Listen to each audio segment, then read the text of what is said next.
Nash's eyes lit up, excited by the proposition. "All right, I'll gather my forces immediately," Nash said, instantly calling over a trembling Wraith. "Go quickly and gather the men. Don't let any word leak out. Anyone who leaks the news will be killed on the spot." "Yes, yes," the Wraith bowed his head, nodding frantically before leaving, his legs still wobbly and uncontrollable as he departed. Inside the new stronghold, Nathan Hawke and his group began discussing the plan. "I control about 100 people, but only about 70 of them can truly form some combat power," Wesker said. "There are 45 mercenaries. I heard it was an attack on Corporate Plaza, and only the scavengers were willing to come," Dexter Deshawn said. "Will the news leak?" Nathan Hawke asked.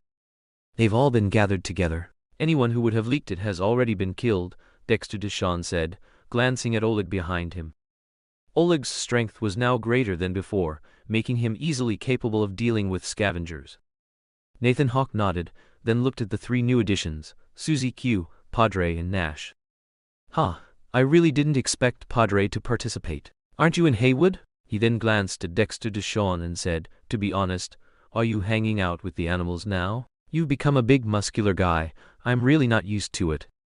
Noticing Nathan Hawke looking at her, Susie Q said, "My hacker specialists have already started cracking the defense systems at Corporate Plaza with Mr. Senshiki Ryoma. I can only provide 50 people. I don't have vast resources like others."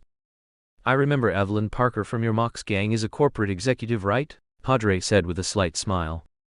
Regarding Evelyn Parker, Susie Q couldn't deny it. "She's not involved in this matter. But you, Padre, what leverage do you have?" Padre said mysteriously, "Of course, I have a group of elite-level people." Padre looked at Nathan Hawke and said, "Some members of the Valentinos are very interested in this plan. They will join as mercenaries, about 100 people. If the battle escalates, there might be 200. At the same time, Jackie Wells and V can provide you with professional theft missions." "Very good," Nathan Hawke said, his eyes signaling Wesker. "I'm not in a hurry. We can start after the meeting," Padre said, then looked at Dexter Deshawn opposite him, a hint of unnoticeable envy in his eyes. Nathan Hawke nodded, then looked at Nash. 300 people, 300 Wraiths have already entered Night City," Nash said, glancing at the identities of those present and the forces behind them. The Mox, the Valentinos, the Wraiths, Dexter Deshawn's mercenaries, and Wesker's controlled forces, and the 4 individuals whose strength was unfathomable. "All right, it's settled. The subsequent attack plan will be sent to you by Senshiki Ryoma," Nathan Hawke said. "We will launch the attack at dawn 2 days from now. Before then, everyone must make thorough preparations." The meeting ended. Padre and Dexter Deshawn were exchanging words. Padre had finally obtained the power he had longed for and a longer life. Padre's lips curled into a smile as he said to Dexter Deshawn, "When you first came to me, I was surprised, astonished, not expecting someone like you to also be subservient to others. But now I understand, such power and vitality in the body truly make one feel incredibly alive." "So our alliance?" Dexter Deshawn asked.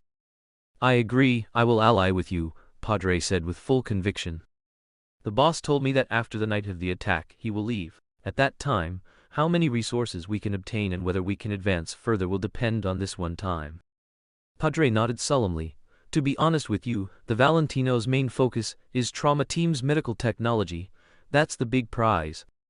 "I understand. Isn't it convenient that V and Jackie are stealing Trauma Team's technology for the boss?" Dexter Deshawn said with a mysterious smile.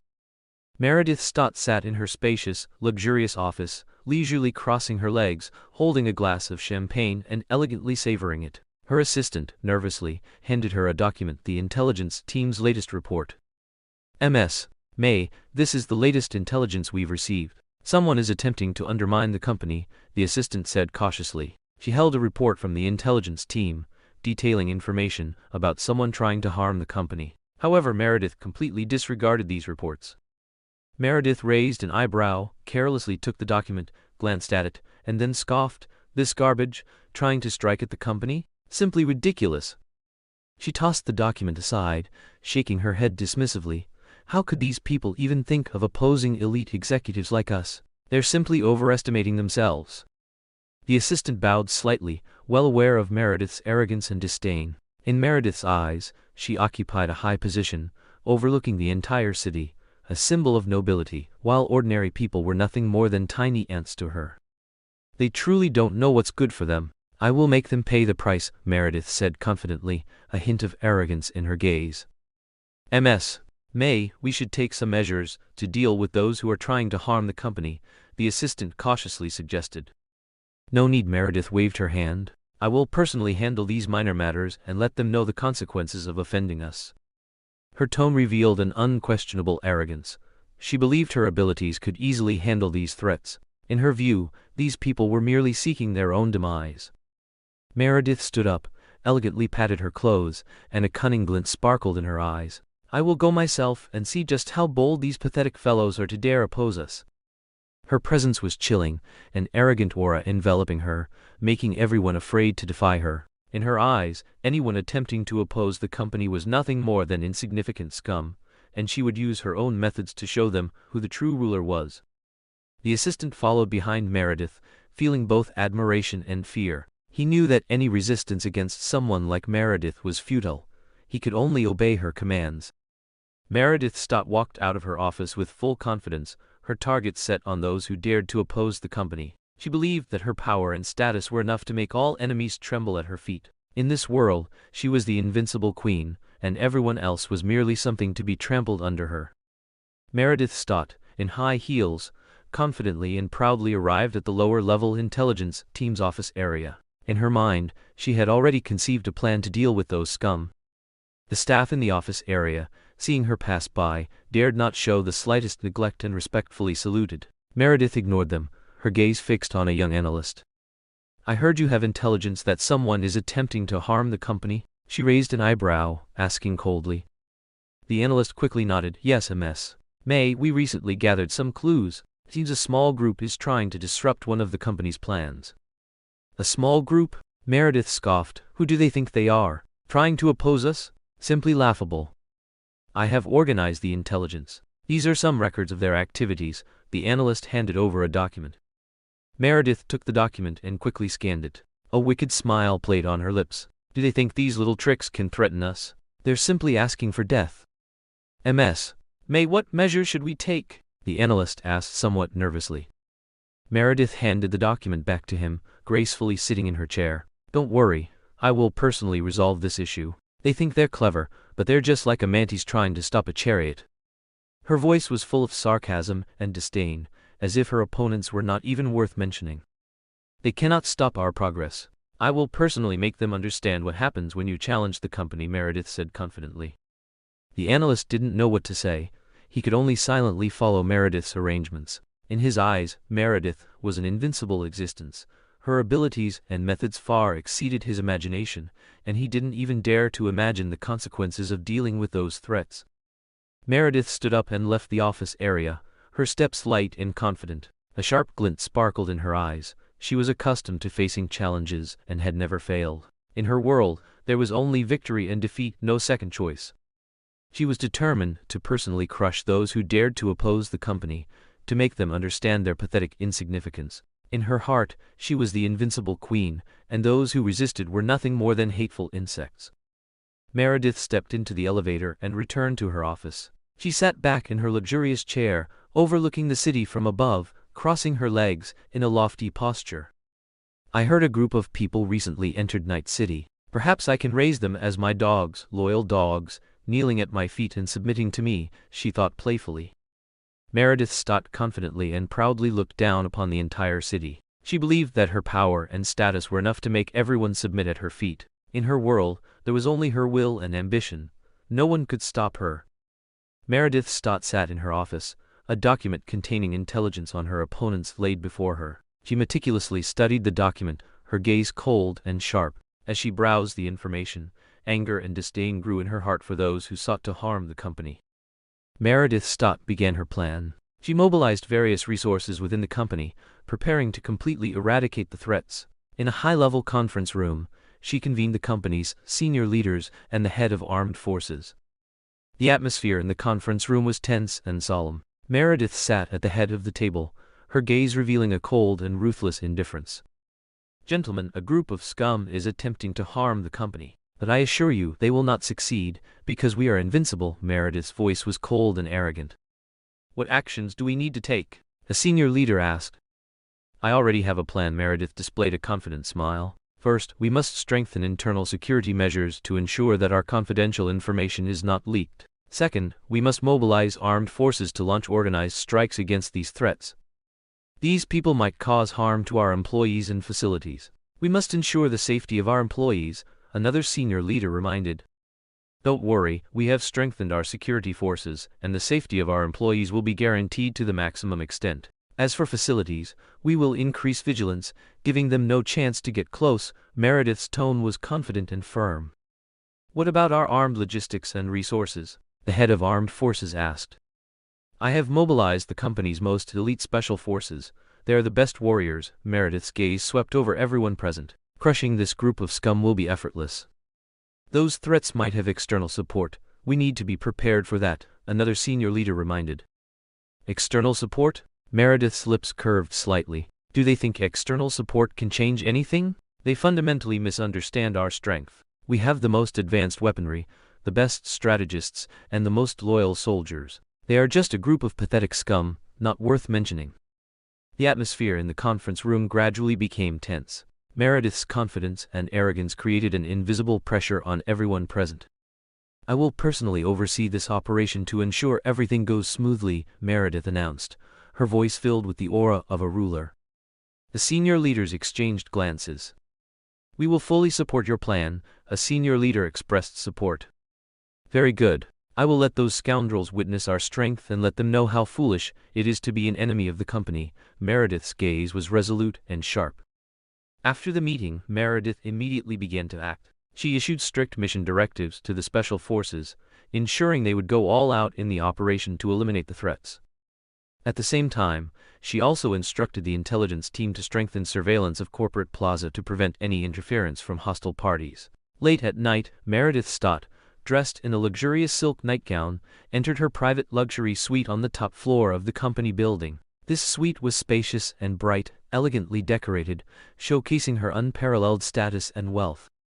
The suite's living room was furnished with valuable antique furniture and artworks, and the walls were adorned with priceless oil paintings. The lighting was dim and warm, creating a luxurious and private atmosphere.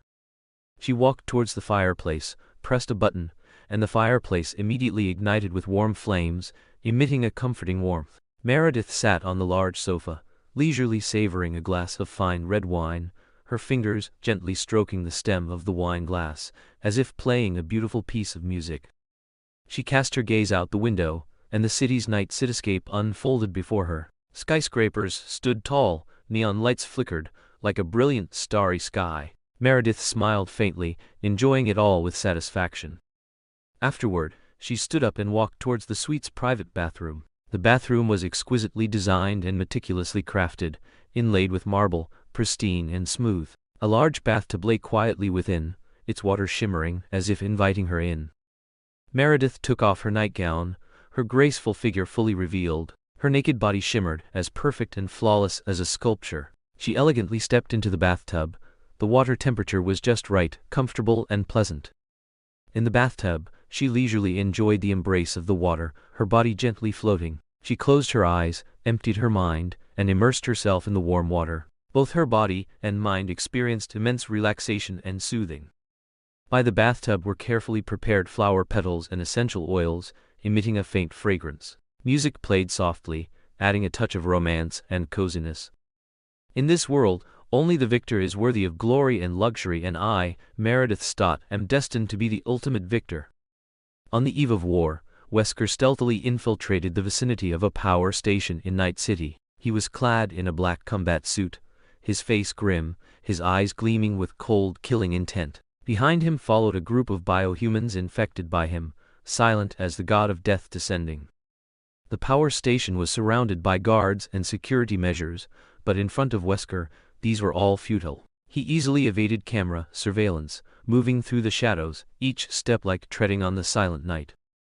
In a dark corner, Wesker stopped, his gaze fixed on a patrolling guard. The guard, unaware that the god of death had quietly approached, hummed softly while illuminating the path with his flashlight. The dagger in Wesker's hand flashed through the darkness like lightning, instantly piercing the guard's throat. The guard's eyes widened, attempting to raise an alarm, but only a silent gurgle escaped, and his body slumped to the ground. The biohumans watched silently, without a ripple of emotion. Wesker continued forward, his figure moving like a ghost between the power station buildings. His movements left no trace, like a gust of wind, making him elusive. Suddenly, his gaze locked onto a blind spot in a guard's patrol route. In an instant, his figure vanished into thin air, as if merging with the darkness. Then he reappeared at the blind spot, his dagger slicing across the guard's neck, and another guard fell dead. Wesker's movements were incredibly fast, almost imperceptible to the naked eye. He used his virus-infected biohumans to launch diversionary attacks, throwing the guards into chaos. In the darkness of the night, Wesker's figure moved in and out of the power station, killing continuously. He used various assassination techniques, quickly and accurately defeating every enemy. Whether in close combat or long range, he handled it with ease. A guard seemed to sense something was wrong and raised his gun at Wesker, but before he could fire, a bullet accurately struck him in the forehead. Wesker, holding a sniper rifle, had unparalleled shooting precision. Every shot was a fatal hit. Alarms and shouts echoed within the power station, but under Wesker's actions, these sounds were quickly stifled. His killing did not stop. Everything proceeded silently, with no one able to perceive his presence. Subsequently, Electro arrived, accompanied by Zhanjai Lingma. The opening act of this great war wouldn't be complete without your spectacular performance, Zhanjai Lingma said, looking at Electro. Electro said nothing, but his eyes signaled his position to Zhanjai Lingma. All right, I know you don't want to talk right now, you're all about your career, Zhanjai Lingma said, then couldn't help but recall his former superior. If my former superior's younger brother had been as career-driven as you, he wouldn't have had to worry so much. Electro and Wesker were both cold, without any expression. All right, I'm just amusing myself. Zhanjai Lingma stood before the power station's control panel, inserted a special crystal, and began to manipulate the flow of energy throughout the power station. He looked at Electro and smiled slightly. Max, you'll stand in that spot later and absorb the power from the power station. However, before we begin, there are a few things to note. Electro gazed at the power station, silently accepting Zhanjai Lingma's instructions. Secondly, your energy absorption speed is very fast, but it's not infinite, Zhanjai Lingma continued. During the process of absorbing electricity, you must constantly monitor your energy levels and not allow yourself to overload. Zhanjai Lingma's words reminded him of the scene when he absorbed an entire city while fighting Spider-Man. Electro then nodded. He was already accustomed to controlling his energy. It was not a difficult task for him. Then get ready. Zhanjai Lingma began to manipulate the power station's energy flow, slowly gathering electricity to Electro's position. As the electricity converged, the energy fluctuations within the power station grew more intense, and powerful currents spread throughout the facility.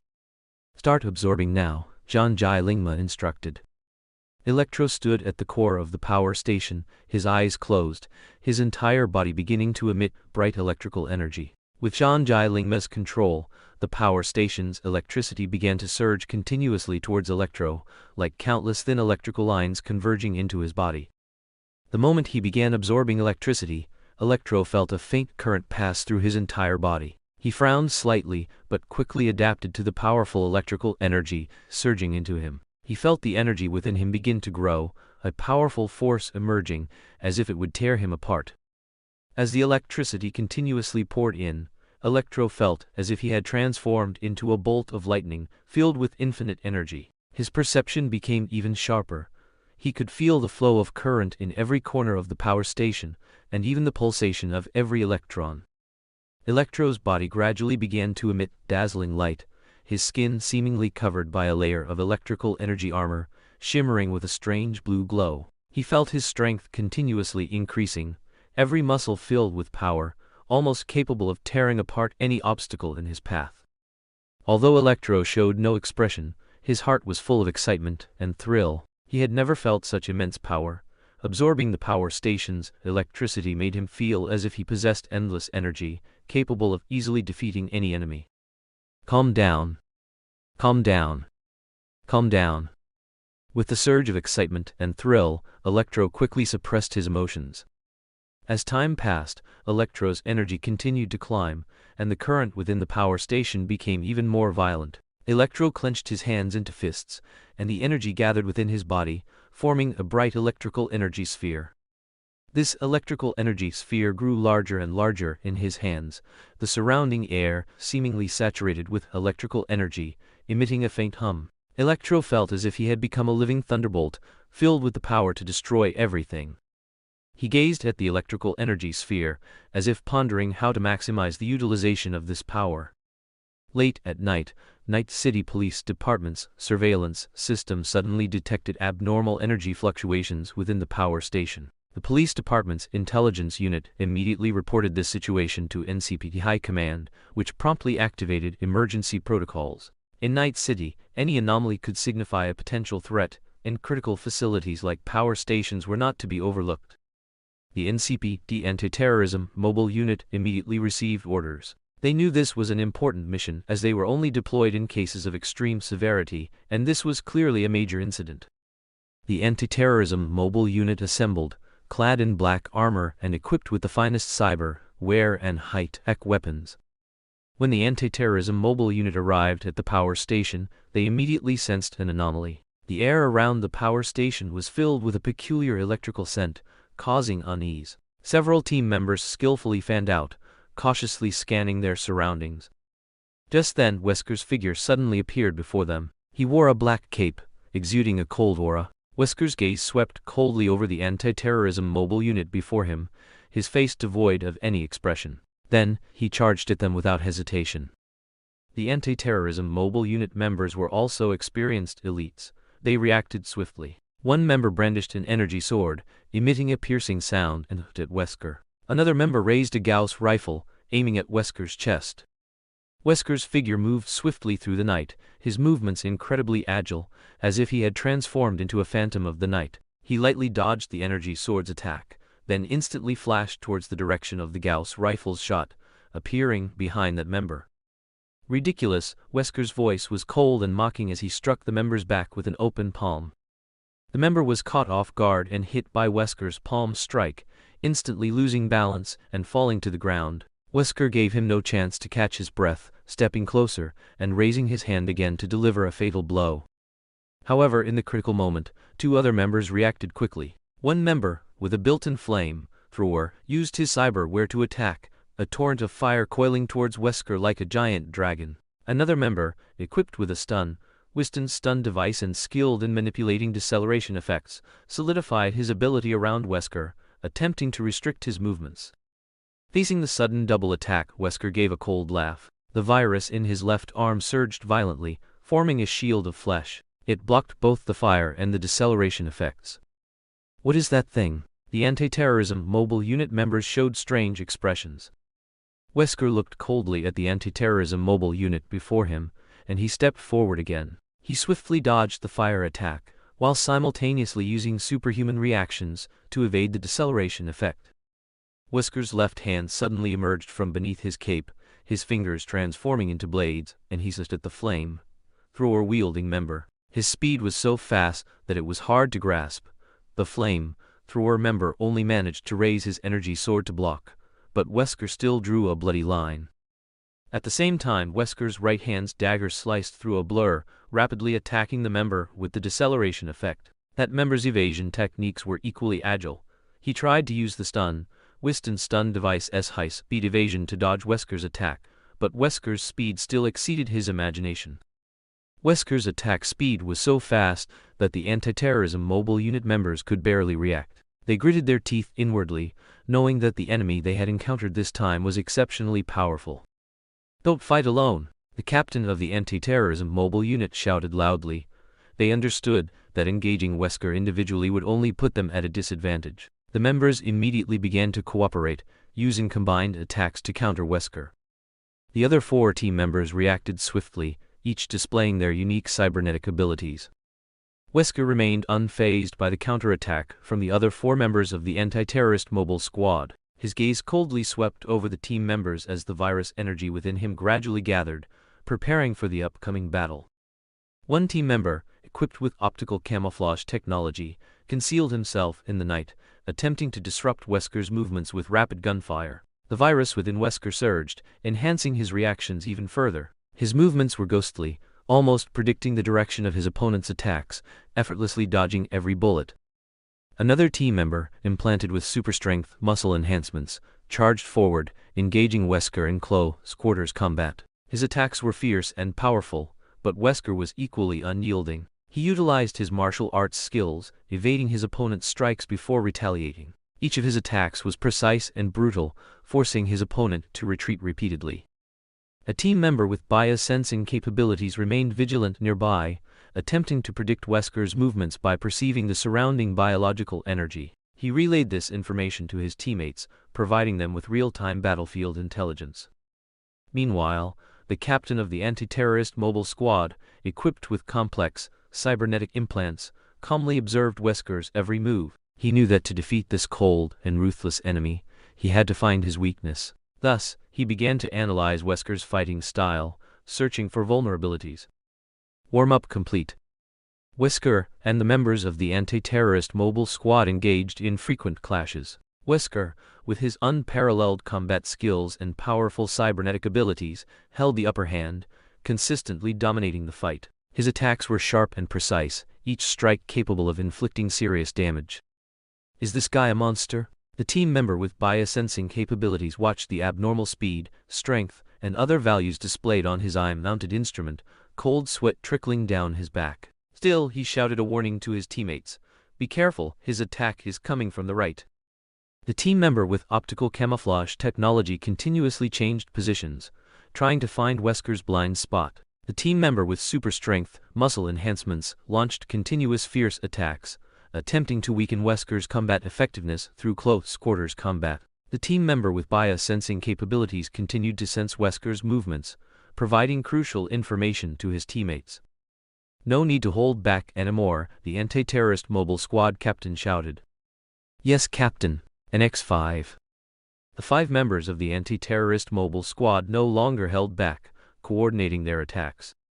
The 5 members of the anti-terrorist mobile squad cooperated closely, their various high-tech cybernetic abilities weaving into a powerful offensive net, launching an all-out siege against Wesker. The team member with optical camouflage technology once again concealed his form. He moved like a ghost through the darkness, using his camouflage advantage to pressure Wesker's position and disrupt his movements. Wesker frowned at the opponent's speed. Take this, you bastard, cried the member with enhanced muscle strength. The team member with super strength muscle enhancements threw a punch. Wesker quickly raised his arm to block. Instantly, he was sent flying, smashing into the wall. The team member with super strength muscle enhancements immediately asked, "Is he dead?" "No, he's getting up." The team member with biosensing capabilities stood by, his eye-mounted instrument scanning the changes on the battlefield. The member with the flame-thrower implant quickly launched an attack, gouts of searing flames rushing towards Wesker like giant dragons. At the same time, the member with the Sandevistan implant also activated his ability, generating a slowing effect, attempting to restrict Wesker's movements. Wesker swiftly countered each team member's attack, returning fire without mercy. His fists and feet left afterimages in the air, instantly knocking back a team member. Front left, the team member with biosensing capabilities shouted. The members of the anti-terrorist mobile squad quickly focused their attacks, launching a fierce barrage towards Wesker's front left. Their attacks landed on Wesker almost simultaneously, forming a powerful energy impact. Wesker felt the opponent's attack, but he did not retreat. Instead, the virus energy within him erupted again, forming a solid flesh shield that withstood the assault. When the smoke cleared, What is this?" sounds of surprise rang out. Wesker's transformation shocked and terrified the members of the anti-terrorist mobile squad. They watched as Wesker's body twisted and deformed, becoming terrifying and grotesque. His skin was as pale as a corpse, his texture distorted, and dark red veins spread across his muscles. His limbs became abnormally long, his fingertips sharp as blades, and his spinal bones protruded, forming horrifying spikes. Wesker's face also underwent a drastic change. A pair of sharp horns sprouted from his forehead, his eyes turned into crimson pupils, radiating a savage and cruel light. His smile was chilling, as if from a demon of hell. The members of the anti-terrorist mobile squad felt the immense pressure emanating from Wesker. This transformation made them realize that they were no longer facing an ordinary enemy, but a true monster. "Everyone, be careful, he's become even stronger," the anti-terrorist mobile squad captain shouted, but his voice could not hide the tension in his heart. Wesker coldly stared at the enemies before him. He stepped forward, and the ground beneath his feet cracked, as if his very presence caused the entire space to tremble.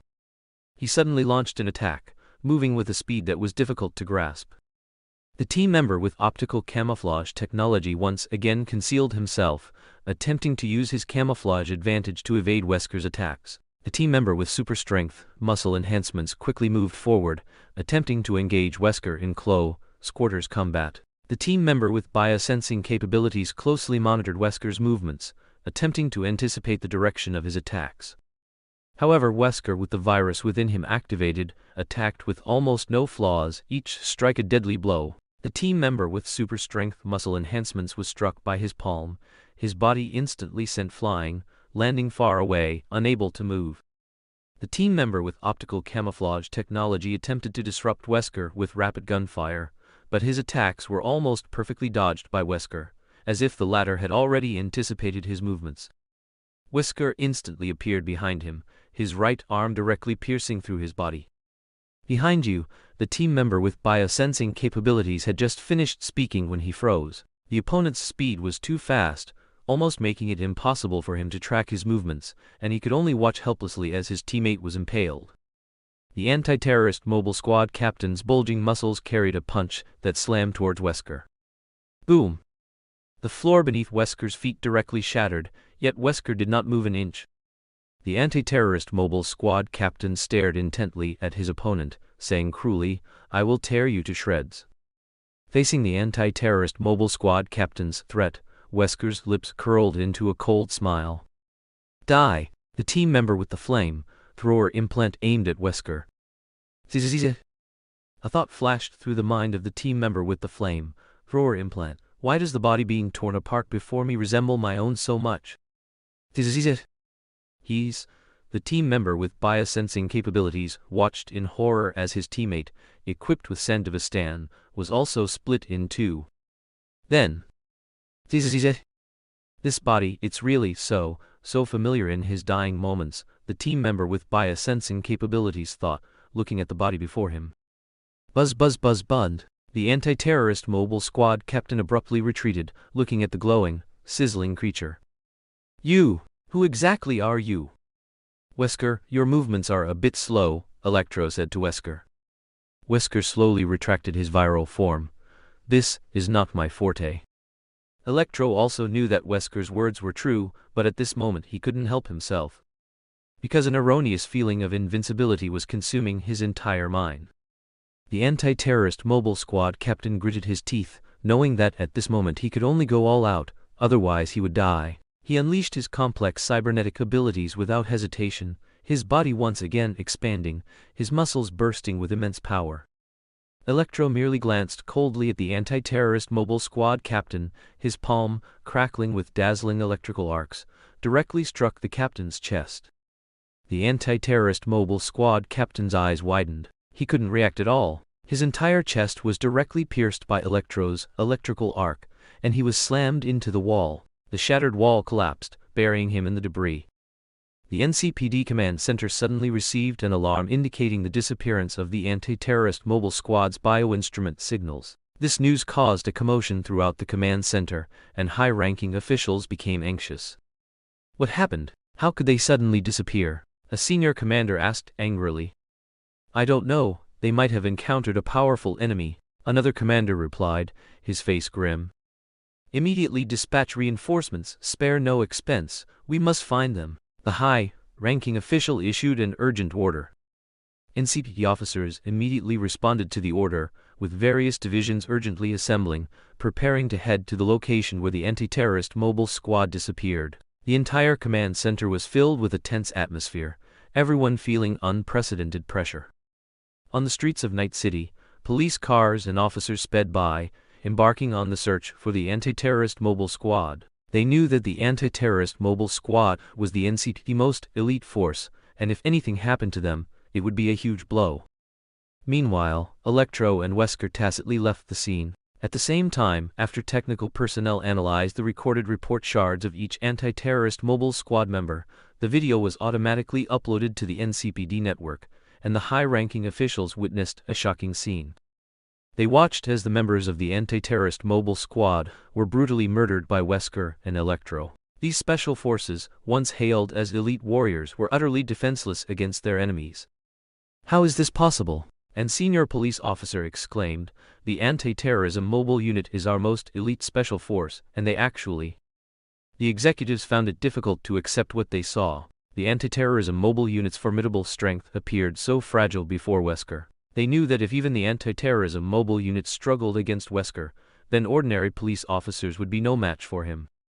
This new threat placed heavy pressure on the executives. Night City's security was facing an unprecedented challenge, and the existence of Wesker and Electro meant that any security measures could be easily breached. "We must find a way to eliminate them," another executive said angrily, "otherwise, Night City will fall into endless panic." The executives immediately convened an emergency meeting to discuss how to deal with this unpredictable enemy. They decided to deploy more special forces and police, comprehensively strengthen patrols and surveillance, and do everything possible to find their whereabouts. At the same time, they also issued an emergency announcement, urging citizens to remain vigilant and report any suspicious circumstances to the police immediately. The Night City Police Department would go all out to protect the safety of citizens and maintain the peace of the city. However, while the executive emergency meeting was in progress, an NCPD intelligence officer rushed into the conference room. "Urgent intelligence. The person radiating electrical energy who eliminated the anti-terrorism mobile unit has appeared in Corporate Plaza and is causing widespread destruction," he reported. The executives' expressions grew even more solemn. They hadn't expected Wesker's companion, Electro, to dare to openly provoke them and pose such a serious threat to Night City. "Immediately dispatch special forces to Corporate Plaza to eliminate these two threats," one of the executives commanded. Another executive quickly shouted, "Form an anti-enemy team. We need a special operations team composed of elites to deal with these threats." Following this, the executives began selecting suitable candidates to form the captain of the anti-enemy team. They needed a powerful member who could calmly handle crises. Among many outstanding police officers, a female officer named Catherine stood out. She was a senior SWAT officer for the NCPD and had already proven her excellent performance in various crisis events. Her resume mentioned that she had once joined the anti-terrorism mobile unit. Moreover, Catherine had a special cybernetic implant that granted her superhuman physical abilities and combat prowess. Catherine's cybernetic implant was named Warwolf, a versatile implant that integrated enhanced muscle and limb strength, coordination, supersensory abilities, and advanced optical camouflage technology. This allowed Catherine to not only possess powerful combat capabilities but also to quickly evade enemy attacks on the battlefield, making her an excellent human combat machine. Subsequently, Catherine entered and looked at a group of executives. "Catherine, are you willing to serve as the captain of the anti-enemy team?" an executive asked. "Yes, I am," Catherine replied without hesitation, her heart burning with a sense of responsibility for Night City and a determination to save its citizens. The executive nodded, officially appointing Catherine as the captain of the anti-enemy team. Then, they began to urgently deploy the anti-enemy team's action plan. "You will lead an anti-enemy team composed of the most outstanding people from the entire Night City NCPD. The goal is to eliminate all the villains attacking Corporate Plaza. This is a dangerous mission, but it is also an important mission to defend Night City," the executive said to Catherine. Catherine nodded firmly. "I understand. I will do my best to complete the mission." In the tense atmosphere, the anti-enemy team was quickly assembled. Catherine's team members were all elites who had undergone strict selection, each possessing excellent combat skills and special cybernetic abilities. Catherine gathered the team members in the hall. She wore a black special combat suit, her gaze firm as she scanned everyone. "Let's do a self-introduction." The first to step forward was a tall and mighty man. He said confidently, "I am Jack, implanted with the Thunder Shock Arc Burst device cybernetic. I can release powerful electrical energy shocks through the Thunder Shock device in my hand, which can be used for both long-range attacks and close-quarters combat." Next, a nimble woman stepped out. "My name is Alice, implanted with the Phantom Step Optical Phantom Cybernetic. I can become elusive in combat, using optical phantoms to make it difficult for enemies to find my true location. At the same time, I am skilled at using shadow daggers for close combat. Following this, a burly man confidently said, I am Max, implanted with the steel wall metal shield cybernetic. I can enhance my defense through a metal shield, protecting myself and my teammates tightly. At the same time, I wield a fire lightsaber capable of launching powerful close-range attacks. Immediately after, a serene and elegant woman appeared. My name is Emily, implanted with the telepathy psychic resonance cybernetic. I can perceive the mental fluctuations of others, quickly understanding the enemy's intentions. At the same time, I am skilled at using an energy longbow for long-range strikes on the battlefield. Then, a man covered in mechanical devices stepped forward. He calmly said, I am Adam, implanted with the Steel Hunter mechanical augmentation cybernetic. I can enhance my strength and speed through mechanical devices, making me a tireless warrior. I carry a double-bladed energy saber, a powerful weapon for both close quarters and long-range combat. The last one was a slender woman. She said confidently, my name is Lilith, implanted with the wing dance flight device cybernetic. I can fly in combat, and at the same time, I carry dual energy throwing blades which can perform long-range strikes from the air. My name is Catherine, and my cybernetic is War Wolf. Catherine then nodded in understanding. Very good. You are all elites among elites, implanted with powerful military-grade cybernetics. I believe we can defeat any enemy. Remember, we are a unified whole. Only by working together can we achieve victory. The team members nodded in agreement, their morale high, ready to face an unprecedented challenge. Very good, but before heading to the battlefield, we need to go to one place first, Catherine said mysteriously. Dawn, above Corporate Plaza. Electro appeared above Corporate Plaza, radiating dazzling electrical energy. He extended his palm like a giant suction field, and then he coldly and mercilessly raised both hands, releasing long, accumulated energy. Arcs of electrical energy streaked across the sky like lightning, indiscriminately bombarding and destroying the buildings of Corporate Plaza. The tremendous explosions were deafening, flames soared, and the entire plaza instantly plunged into chaos. People ran in terror, fleeing in all directions. They were panic-stricken, not knowing what was happening, only feeling the heavy electrical energy permeating the air. Under Electro's destruction, they had nowhere to escape, only trying to find cover. Electro showed no mercy. His goal was clear: to inflict devastating damage on Night City. He continuously released energy, destroying one building after another that did not conform to the plan, turning Corporate Plaza into a hell of war. People looked in terror at the cold and merciless figure. Before him, they felt their own insignificance and fragility. They knew that this Electro was an incomprehensible and unchallengeable enemy. His energy was immense, making him irresistible. What is this thing? It's terrifying. Run! It's not safe here. Someone shouted loudly, leading a group of people to rush into the distance, trying to find a safe place to hide. Isn't this Corporate Plaza the safest place in Night City? Someone asked, bewildered as they fled. The residents of Night City fell into panic. They didn't know who this Electro was or what his purpose was. Only one feeling became increasingly clear in their hearts: this was an unavoidable disaster, and they could only struggle powerlessly within it. Boss, John Jai Lingma snapped his fingers and looked at Nathan Hawke. It was unclear when John Jai Lingma had developed the habit of snapping his fingers before looking at someone. Nathan Hawke said, give the order, act according to the plan. Ready, boss. John Jai Lingma's lips curled into a smile. Then he gave the order to attack. Inside Corporate Plaza, employees of various companies were in chaos. They were caught off guard by the sudden attack, frantically searching for places to take refuge, hoping to escape this war-torn hell. Under Electro's frenzied destruction, the major companies within Corporate Plaza fell into chaos. The temporary force assembled by Nathan Hawke began its assault on Corporate Plaza. First were the mercenaries disguised as the Valentino gang. They wore black tight-fitting clothing, wielded high-tech weapons, and moved swiftly and agilely through the battlefield, attacking the security forces of various corporations. They skillfully utilized their respective cybernetic abilities, such as the swift flash step and the stealthy dark phantom, making them elusive to enemies. Following closely were the female members of the Mox gang. They wore masks and flamboyant black and red combat attire, armed with sharp blades and beam guns. Not only were they powerful in combat, but they also employed unique female cybernetic techniques, even using braindance technology to lure enemies into illusions before slaying them. The Wraith's members, on the other hand, were like a pack of greedy jackals, slaughtering every corporate personnel along their path, leaving no one alive. The mercenaries hired by Dexter Deshawn formed an elite combat team. They wore heavy armor and wielded powerful firepower weapons. Most of their cybernetics focused on enhancing muscle and stamina, allowing them to withstand more damage while unleashing powerful attacks.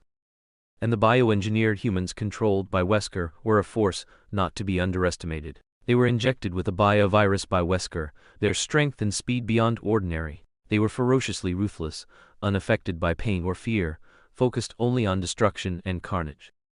Teams of people formed alliances and began attacking various companies within Corporate Plaza, seizing resources within the plaza. The battlefield was ablaze with fire, and explosions echoed incessantly. The mercenaries fought with all their might, showcasing their unique combat styles, making the scene exceptionally fierce. "Well, boss, I'm going to start my move too." Don Jilingma, carrying his briefcase, waved goodbye and left. Meredith Stott sat in the command center of the headquarters, observing the real-time situation of Corporate Plaza through a giant screen. She was dressed in an elegant black suit, her gaze cold and confident. The screen displayed the chaotic scene of the battlefield, with mercenaries from various factions engaging in fierce combat with the companies inside Corporate Plaza.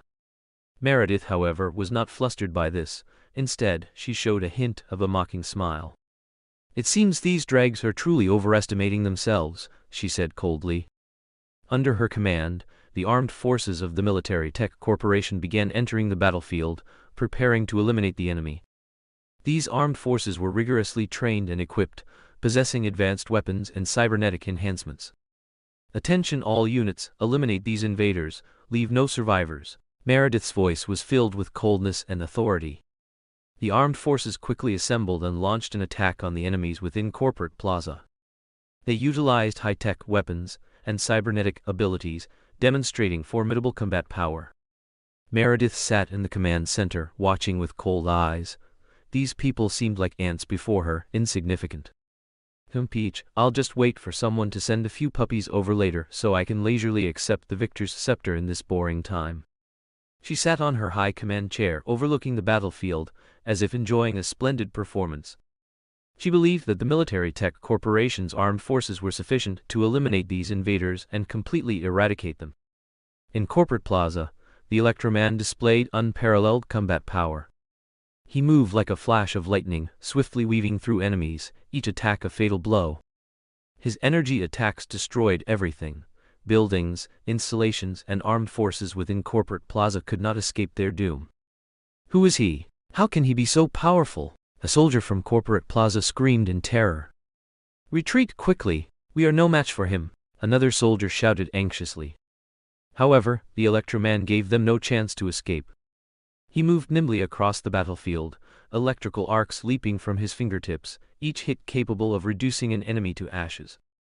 Although the Military Tech Corporation's armed forces were well equipped, they were powerless against the Electroman. Their bullets and energy weapons had almost no effect on the Electroman. His overflowing energy shield was virtually impregnable. "All units attack. Focus fire on him." Meredith Stott calmly issued the command from the command center, knowing that only a combined effort offered a glimmer of hope. The armed forces moved out, attempting to suppress the Electroman with concentrated firepower. However, the Electroman's movements were agile, and he instantly dodged their attacks. His cold, emotionless eyes seemed to mock the foolishness of these people. The Electroman casually glanced at them. He launched another attack, his fingertips releasing scorching electrical arcs that shattered a soldier's energy shield, followed by an energy beam that directly pierced his chest, leaving him to fall in a pool of blood. Seeing this, the other soldiers couldn't help but feel fear. They knew that this man radiating electricity was an invincible enemy. "Don't be afraid. You are the elite of the Military Tech Corporation. You cannot be defeated by an invader," Meredith roared. However, the fear in the soldiers' hearts did not dissipate. They knew that against an enemy like the Electroman, courage alone did not guarantee victory.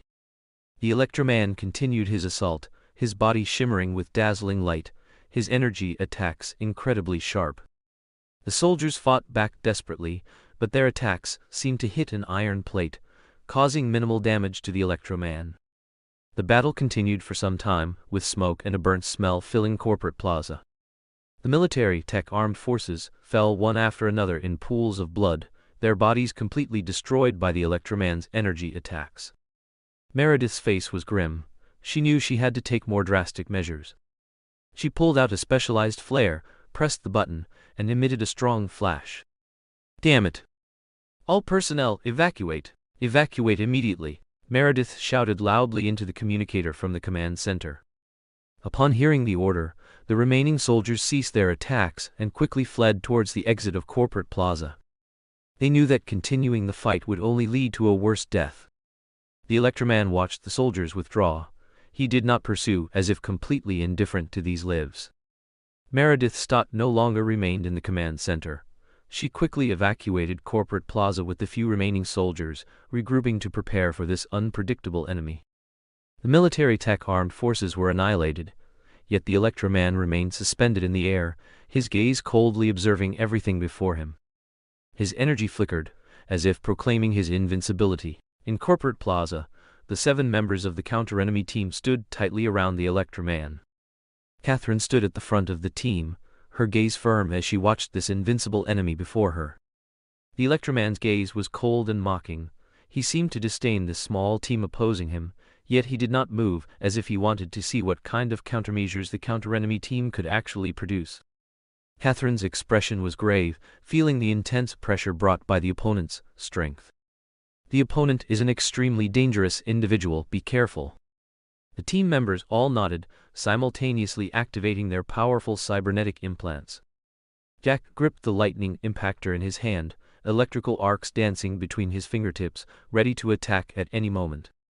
Alice quietly concentrated, preparing to use her phantom step to become elusive on the battlefield. Max raised his firepower lightsaber, an iron wall shield covering his body, providing solid protection for himself and his teammates. Emily silently sensed the surrounding psychic fluctuations, focusing her gaze on the Electroman, attempting to understand his intentions. Adam's mechanical devices began to operate, enhancing his strength and speed. He held dual-bladed energy knives, ready for close-quarters combat with the Electroman. Lilith gracefully flapped her wings, flying above the team, dual-energy throwing knives gleaming dangerously in her hands, ready to launch long-range attacks from the air. "Go!" Catherine shouted, and the members of the counter-enemy team launched their attacks simultaneously. Jack unleashed a powerful electrical energy shock, attacking the Electroman from a distance. Electrical arcs struck the Electroman like lightning, yet the Electroman stood still, the overflowing energy forming a shield that easily blocked the blow. The Electroman's gaze turned towards Alice, but her figure became elusive under the effect of phantom step. "Boring!" The Electroman raised his hand, and an electrical arc instantly struck Alice.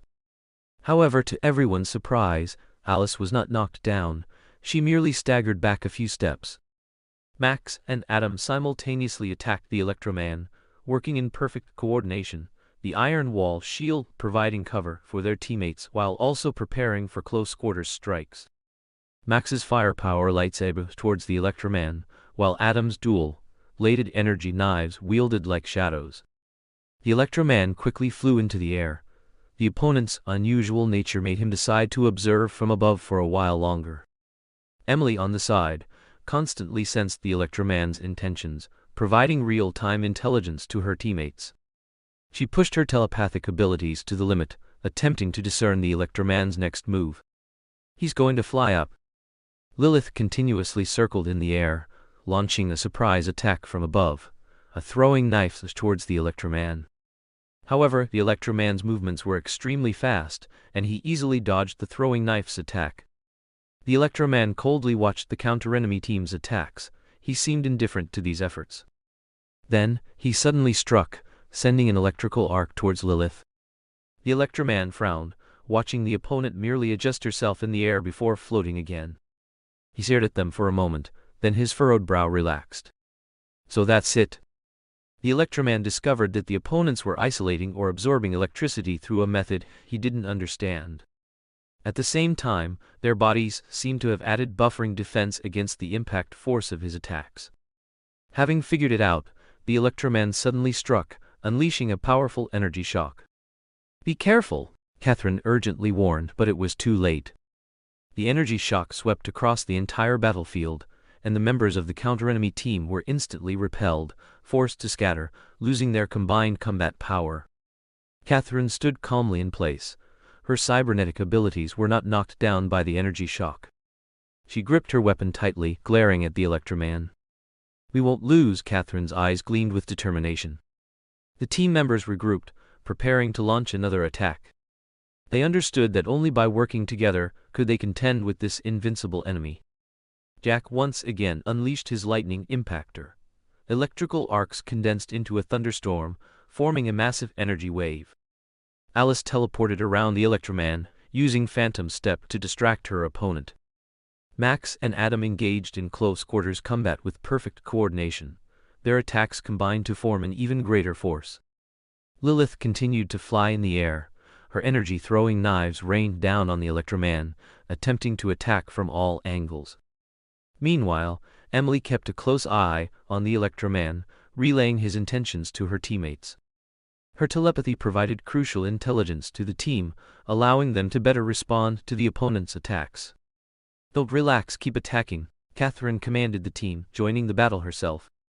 She hoisted an energy cannon, and a massive beam of energy shot from her hand, aimed directly at the Electroman. Electro looked indifferently as the electrical energy beam shot towards him, slowly raising his palm, then effortlessly blocking the beam in front of him. The electrical energy beam erupted with dazzling light on his palm, but it couldn't cause him any harm. Electro calmly blocked the attack. His eyes flashed, and he quickly shifted his position, avoiding Lilith's incoming electrical energy flying blade. Subsequently, his figure flickered erratically across the battlefield, like a bolt of lightning swiftly weaving through. Jack's lightning striker once again unleashed powerful electrical energy arc attacks, but Electro nimbly dodged every single one, as if he had already foreseen all movements. Alice's Phantom Step made her teleport unpredictably across the battlefield, but Electro's gaze remained locked onto her true position, rendering her ineffective. Max and Adam's close combat team also failed to get close. Electro's figure flashed instantly, and their attacks only hit empty air. Electro's movements were like flashing electrical energy, impossible for the naked eye to catch. He easily dodged the opposing team's various attacks, as if toying with a few nobodies. "This guy is too fast," Alice exclaimed in surprise. Catherine's brows furrowed. She knew she and her teammates had to find Electro's weakness. It wouldn't be easy to defeat him with his incredibly swift movements. "We must work together. Box him in," Catherine shouted loudly. The team members nodded in agreement, realizing that only by uniting could they have a chance to defeat this enemy. Jack once again unleashed his lightning striker, electrical energy arcs bursting with dazzling light. His attack converged like a thunderstorm, yet Electro simply flashed and easily dodged it. Hee, Jack smiled slightly. The place the target dodged was precisely the trap their team had set. Alice activated Phantom Step again, becoming elusive, attempting to disrupt Electro's judgment, constantly ready to ambush with her shadow dagger. Max and Adam cooperated closely, standing at two corners respectively, creating trouble for Electro through their combined attacks. Lilith constantly changed her attack direction, using fast flight and agile movements to continuously probe her opponent's reactions from above, and electrical energy flying blades began attacking from all angles. However, Electro still skillfully dodged all attacks. His gaze remained cold and emotionless, as if the battle was just a game to him. "Captain, this way. Attack," Emily said to Catherine, pointing to an empty spot. "All right," Catherine roared, activating Warwolf. Bang! The ground shattered. Catherine looked at Electro, who appeared at the spot Emily indicated, her right arm muscles bulging, her fist radiating intense heat. Boom! Catherine's fist struck Electro fiercely, but his body was like steel, firmly blocking the blow. Electro's eyes turned cold. He began to gather all the electrical energy in his body, constantly increasing his power. "Thor's soul," he muttered coldly, and a terrifying electrical energy began to surge within his body.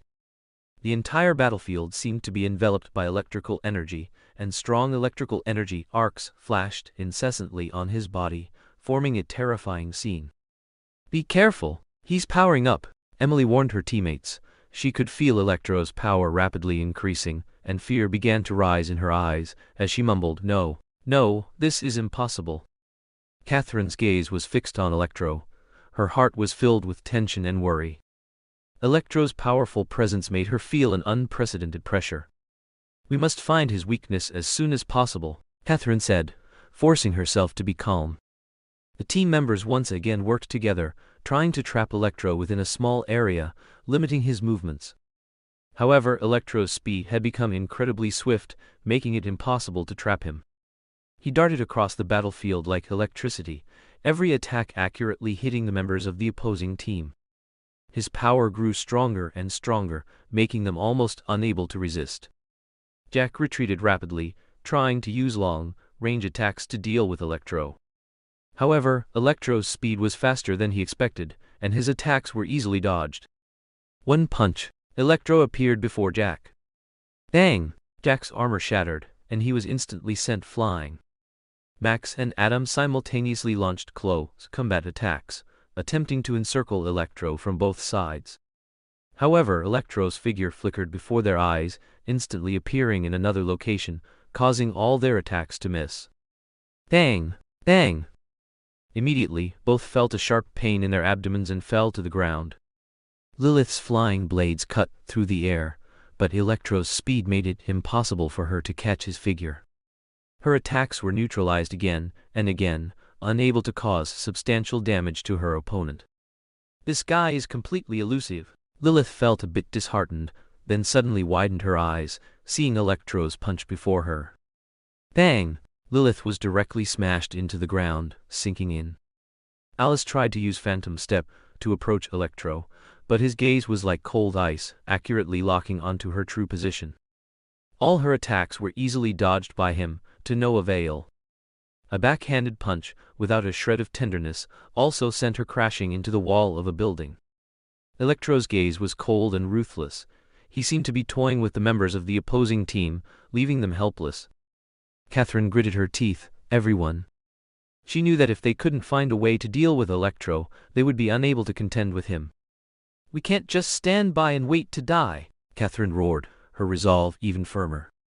She began to use more electrical energy, her body erupting with unparalleled power, the might of Warwolf reaching a higher level. Catherine's eyes flashed with lightning as she swiftly approached Electro. Her speed was so fast it was hard to catch, as if she instantly traversed the battlefield. Electro also felt the power coming from Catherine. He did not retreat, but a sneer appeared at the corner of his mouth. Finally, something interesting.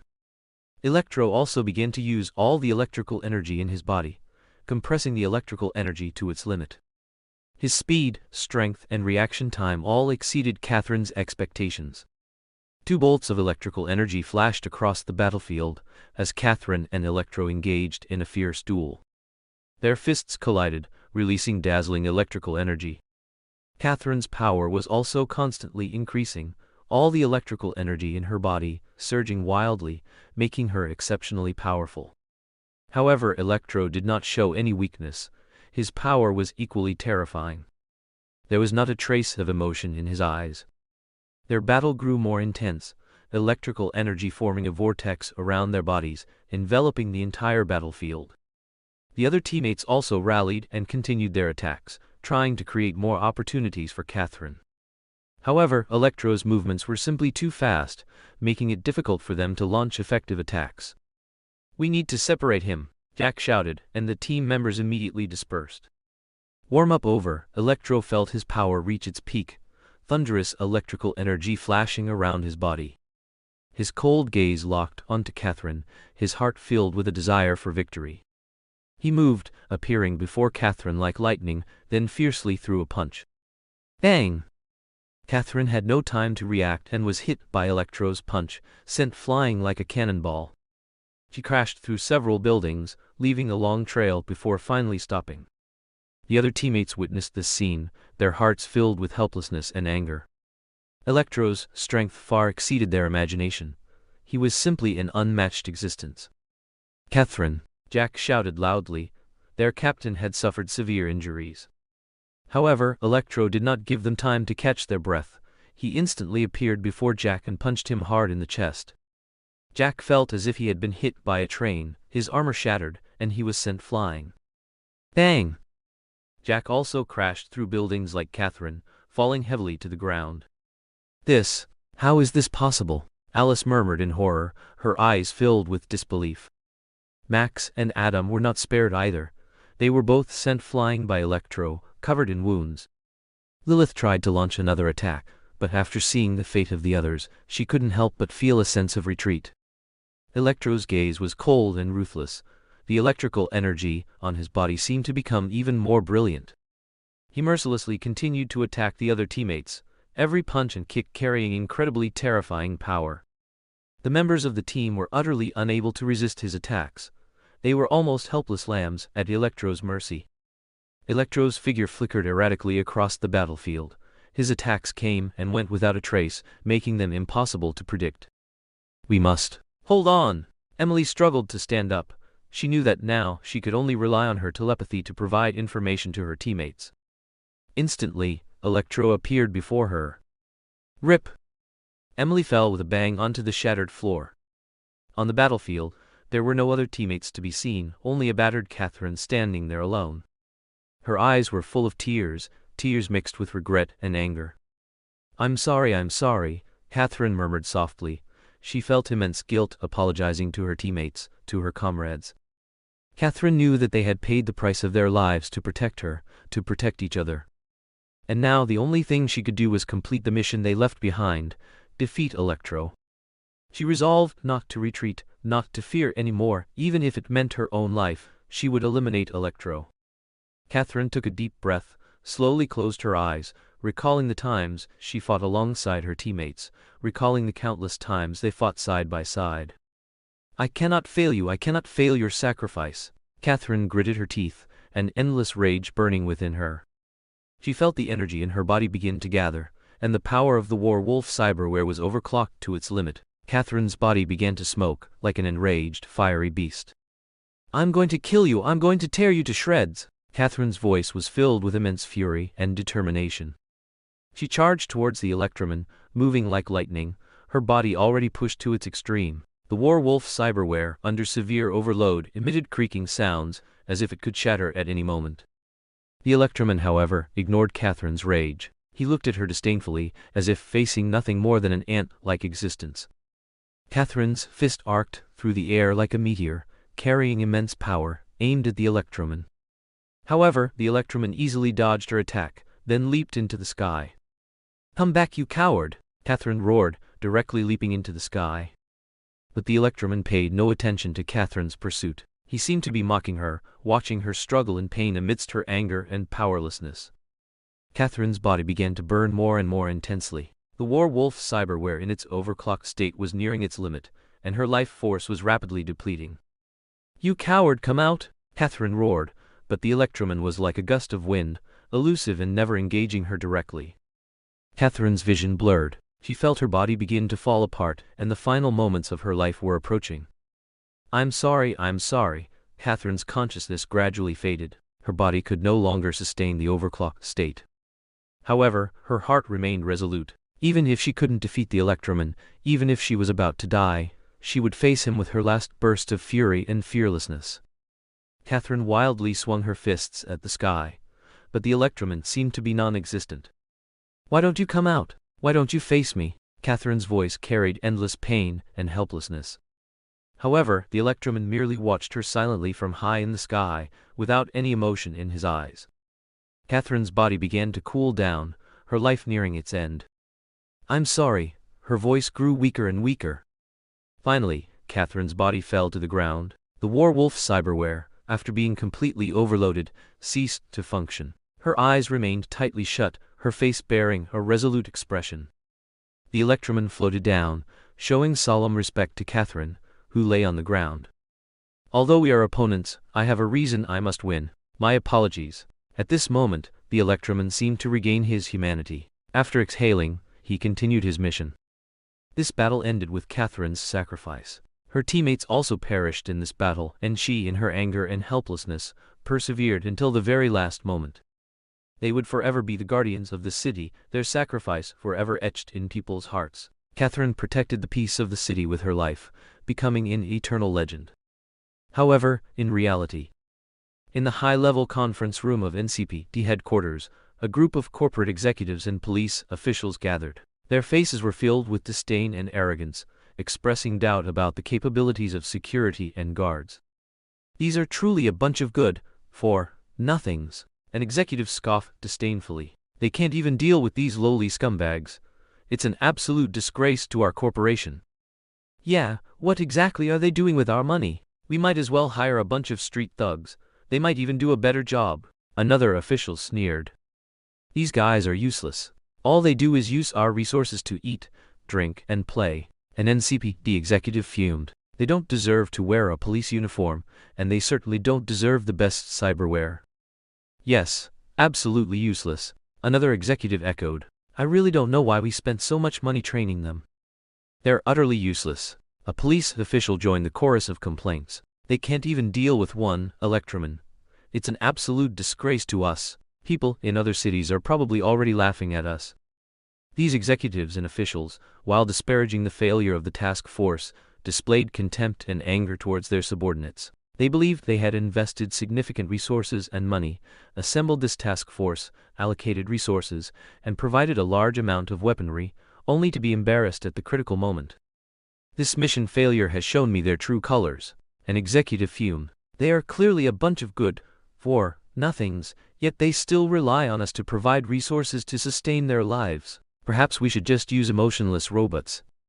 These executives and officials discussed angrily, deciding to purge those who didn't meet expectations. They regarded them as useless tools, ready to dismiss them.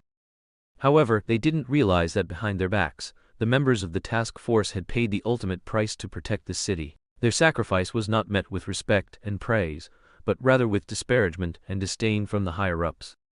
This capitalist contempt for the lives of their subordinates was incredibly infuriating. These executives only cared about their own interests and image, ignoring those who fought to protect the city and its people. In their eyes, these task force members were merely replaceable tools. Their lives and sacrifices were not worth mentioning. This indifference and callousness revealed the true nature of these executives. In the city, people mourned the sacrifice of the task force, while these executives continued to play their games of power and profit behind the scenes. Their contempt and anger towards their subordinates made their hearts even darker and uglier. Perhaps this is Night City. A strange voice sounded. Who are you? How dare you break in here? An executive roared, but his voice trembled slightly as he could feel the powerful pressure emanating from this stranger. I am Nathan Hawke. You can call me Hawke. The man's voice was cold as ice, without a hint of warmth. I'm here to ensure you don't obstruct my plans. What? Who do you think you are? Another executive glared at Nathan Hawke, his hand tightly gripping a cybernetic weapon. Nathan Hawke merely gave a cold glance, and a powerful energy surge erupted from his body. In that instant, everyone felt the breath of death. Their bodies trembled, and their hearts were filled with fear. Although these executives also had cyberware, their experience in combat was negligible. Facing a powerful opponent like Nathan Hawke, they felt despair. Are you going to kill us? Are you crazy? Police official stammered, his voice betraying fear and unease. Nathan Hawke ignored their pleas and resistance. Die. Nathan Hawke's voice was like a cold blade. He then clenched his hand, and the official was immediately blasted away, crashing into the wall, his body instantly stained with blood. The scene that followed was even more bloody and brutal. Nathan Hawke descended like a god of war, each attack bringing down an executive. Although they had cyberware, they seemed as insignificant as ants before Nathan Hawke.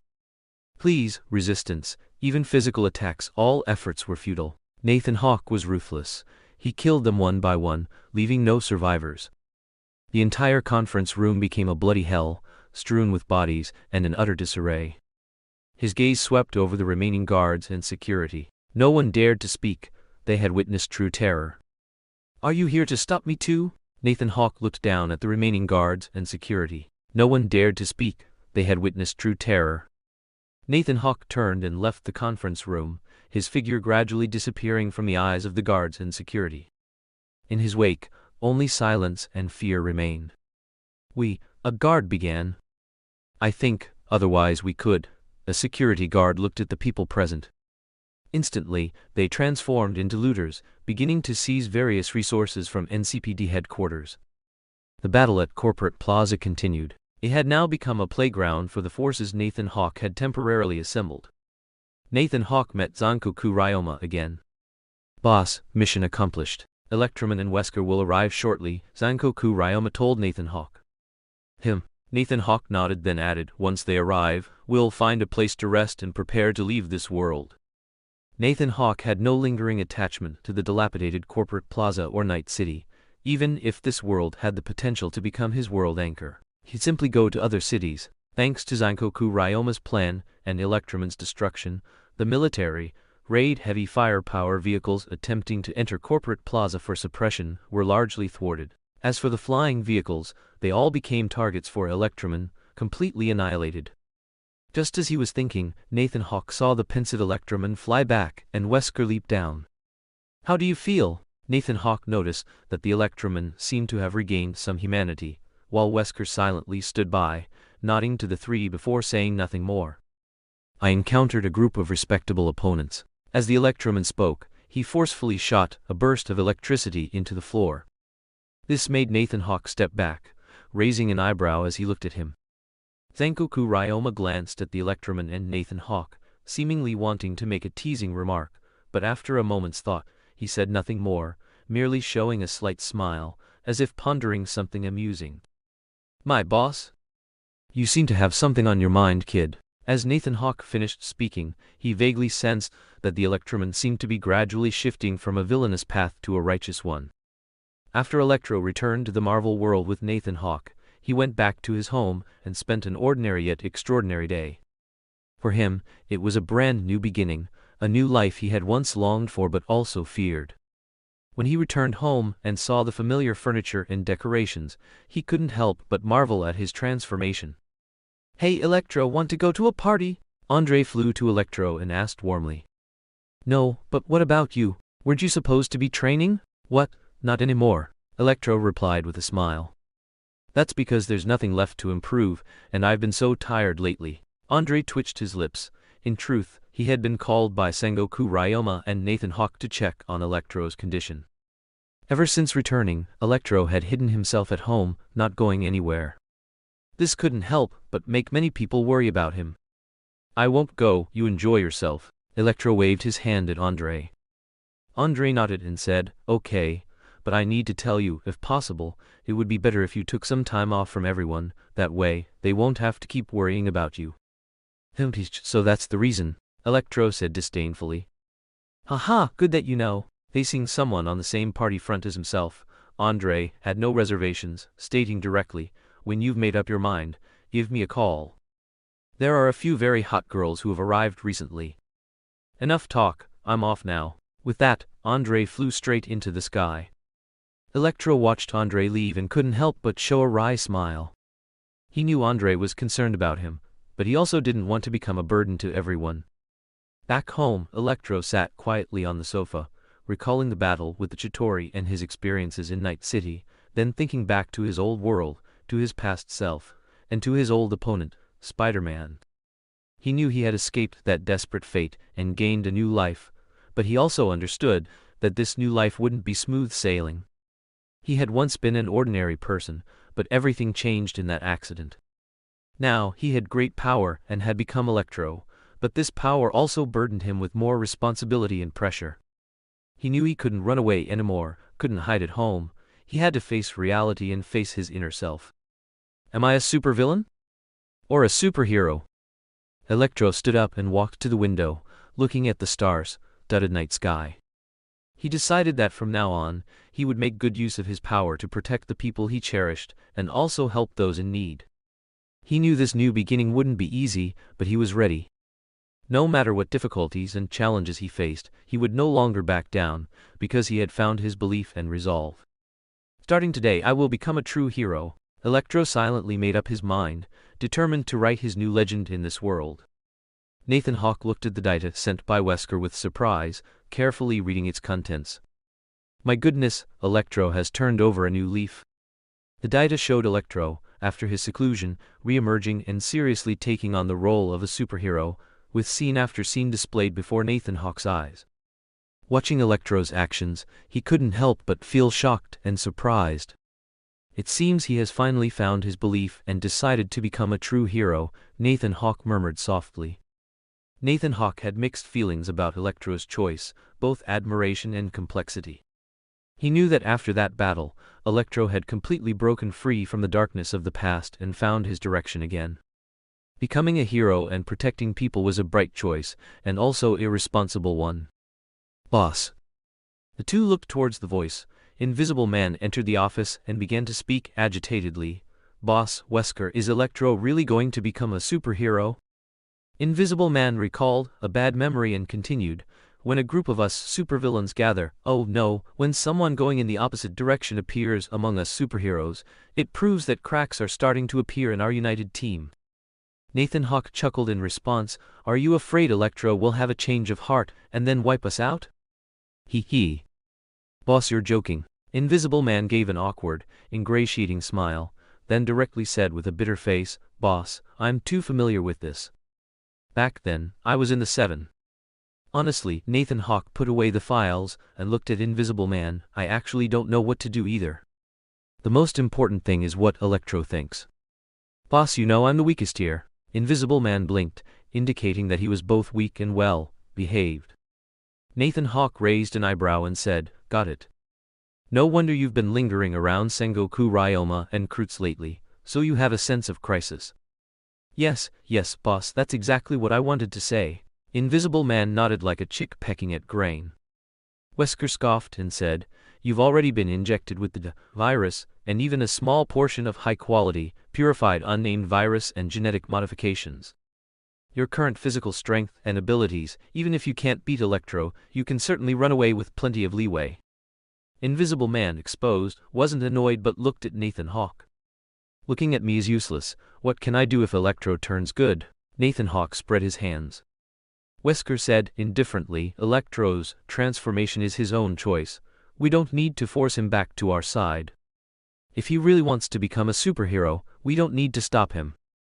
Yes, he is, after all, a person with his own beliefs, Invisible Man added. We are not here to oppose him, but to achieve our own goals. Everyone has their own path. Nathan Hawke looked at Invisible Man in surprise. Where's your conscience? Nathan Hawke also played along, nodding and agreeing. You're right. Each of us is an independent individual with our own choices and beliefs. I'm happy for Electro that he found his direction. A crow flew by. Enough of this, it's getting annoying. As long as Electro is still willing to be one of us, that's fine, Nathan Hawke directly ordered, while also sealing off the news. Although Electro was currently doing superhero work, he hadn't returned to the company or reported in, but had directly taken leave internally. As a result, the Hawke Group's logistics team for Electro thought they had been fired by Electro or Hawke, because there were constant reports about Electro outside, but no one had actually seen him. This led to some gossip among the group's staff. Nathan Hawke calmly handled these matters, knowing that Electro needed time to adapt to his new identity and responsibilities. He didn't want to put more pressure on Electro at this time, allowing him enough space to think and choose. Under Nathan Hawke's instructions, the company handled Electro's matter discreetly, with only a few high-ranking personnel aware of the situation. They decided not to interfere with Electro's decision for now, but to continue executing the company's plans. Late at night, Nathan Hawke drove a black luxury sedan to the Umbrella Labs, their secret base located on the outskirts of the city, hidden within a dense forest. Upon entering the lab's main door, Sengoku Ryoma's assistant led Nathan Hawke to the command center. The lab's interior was spacious and bright, with various high-tech equipment neatly arranged. Boss, welcome, Sengoku Ryoma smiled slightly. I have prepared a report on our recent research and discoveries.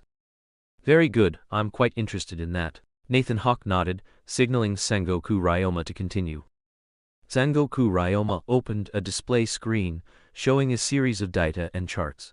Over the past few months, we have begun researching and developing intelligent systems, artificial intelligence, and bioengineering technologies using technology we acquired from Night City, military tech, and some corporations. Nathan Hawke's gaze became more focused. He had always held a keen interest in high-tech research. These technologies were crucial for Umbrella's development and the achievement of his goals. These technologies cover multiple fields, and we have successfully integrated them and made some breakthroughs, Sengoku Ryoma introduced proudly. We have developed a new generation of intelligent systems with higher autonomous learning capabilities and adaptability, capable of handling various complex situations. Moreover, we have made new progress in bioengineering. By modifying genes, we have enabled some organisms to possess extraordinary abilities, such as significant improvements in speed, strength, and endurance. Nathan Hawke listened to the report, a satisfied smile appearing on his face. The results of these studies would provide immense support for Umbrella's increase in power. What are the application areas for these technologies? Nathan Hawke asked. We are applying these technologies across various domains of Umbrella, including security defense, intelligence gathering, and personnel training, Sengoku Ryoma explained. The application of intelligent systems makes our security measures more intelligent, allowing us to better predict and respond to potential threats. And bioengineering technology gives our Umbrella control team stronger combat capabilities in missions, enabling them to better complete various high-risk tasks. Nathan Hawke nodded in satisfaction, expressing his appreciation to Sengoku Ryoma. Well done. The application of these technologies will greatly enhance our strength. Then Nathan Hawke asked, I have a question. Although I haven't really managed your specific allocations, you are responsible for this now, so what about Kreutz? Him. Lately, he's just been applying these technologies to various areas of Umbrella. And then, there's his long-cherished super gene project. He said he wants to meet Sephiroth and also upgrade all the equipment and technology at the European Umbrella branch, Sengoku Ryoma said. In a desolate industrial battlefield, crumbling ruins and rusty machines formed a barren landscape. Hydra superpowered soldiers stood in formation, emitting various strange energy fluctuations, their mouths curved in arrogant smiles, completely unafraid of the impending confrontation. Sephiroth stood his ground, his long robe fluttering in the wind, holding his Masamune long sword, his gaze resolute and calm. He knew this would be a difficult battle, but he showed no intention of retreating. A powerful aura emanated from him, like a fierce beast of battle, ready to meet the enemy's challenge. Sephiroth, you have no retreat. Hydra power will rule the world, and you will become our sacrifice. A soldier roared, his body engulfed in raging fire, the flames dancing with his movements, ready to surge towards Sephiroth. Your ambition will ultimately be destroyed, and I will not let you succeed, Sephiroth said coldly, his voice echoing across the entire battlefield, as if announcing the beginning of a bloody war. The battle was imminent, and Hydra superpowered soldiers launched their attacks on Sephiroth. One soldier manipulated a storm, raising howling winds that swirled towards Sephiroth. Another controlled the earth, causing the ground to rise and form huge rocks that hurled towards Sephiroth. Yet another released electrical energy, lightning snaking through the air, attempting to electrocute Sephiroth into charcoal. Sephiroth was agile. He swiftly dodged the enemy's attacks while simultaneously swinging his Masamune long sword, launching a counterattack with lightning speed. He unleashed the 8-blade flash skill, his blade light like electricity, continuously swinging at the surrounding soldiers, each strike carrying a fierce killing intent. Earth. Shaking sword technique. Sephiroth growled and the ground instantly cracked, creating a powerful tremor. A soldier was hit, sent flying by the immense impact, breaking several steel bars and crashing into a distant wall. Heaven. Shaking. He immediately unleashed another skill in midair, his blade light exploding like thunder and lightning. Another soldier was sent flying, crashing to the ground, creating a huge crater. Hydra soldiers were startled by Sephiroth's formidable strength. They had not expected him to be so powerful. His sword skills were like a sudden storm, every strike a fatal blow, leaving them no chance to retaliate. Impossible. How can he be so strong? A soldier roared in terror, but his voice was cut short as Sephiroth's Masamune long sword struck him down. Only silence remained on the battlefield. Sephiroth stood there, his gaze sweeping around, ready for the more intense battle to come. In the underground laboratory of the Hydra base, Baron Strucker frowned deeply, his scalp tingling. The doctor beside him looked embarrassed, unable to explain the disastrous defeat. You are all a bunch of good 4 nothings. Baron Strucker angrily grabbed the doctor next to him, scolding, "Didn't you say before that these super-powered soldiers could easily defeat the opponent? How come now they're all wiped out without even a whimper?" The doctor stammered, unsure how to answer. They had indeed placed high hopes on these new super-powered soldiers, believing they could defeat Sephiroth, but reality was a brutal failure. "What a bunch of useless trash!" Baron Strucker was furious, directly pushing the doctor to the ground, roaring in anger. In the center of the laboratory, the Mind Stone floated silently in the air, emitting an enchanting glow. Baron Strucker looked at it, his eyes gleaming with greed and desire. "What beautiful power," he murmured to himself, his eyes becoming fanatical. The Mind Stone was one of Hydra's most important experiments, and their ultimate weapon for seizing global control. With this power, Baron Strucker's success rate in creating superpowered soldiers began to rise steadily. Baron Strucker stood before the Mind Stone, gazing at the mysterious weapon with eager anticipation. His heart raced, a frenzied smile on his lips, his eyes gleaming with avarice. "Finally, this power will be mine," he whispered to himself, his fingers gently touching the Mind Stone, feeling the immense energy it released.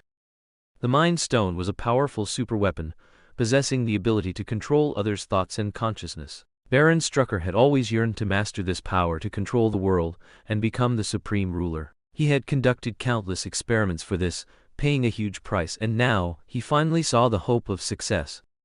"This power will free me from all constraints and make me a true master." Baron Strucker laughed ecstatically, his plans for superpowered soldiers becoming even more ambitious.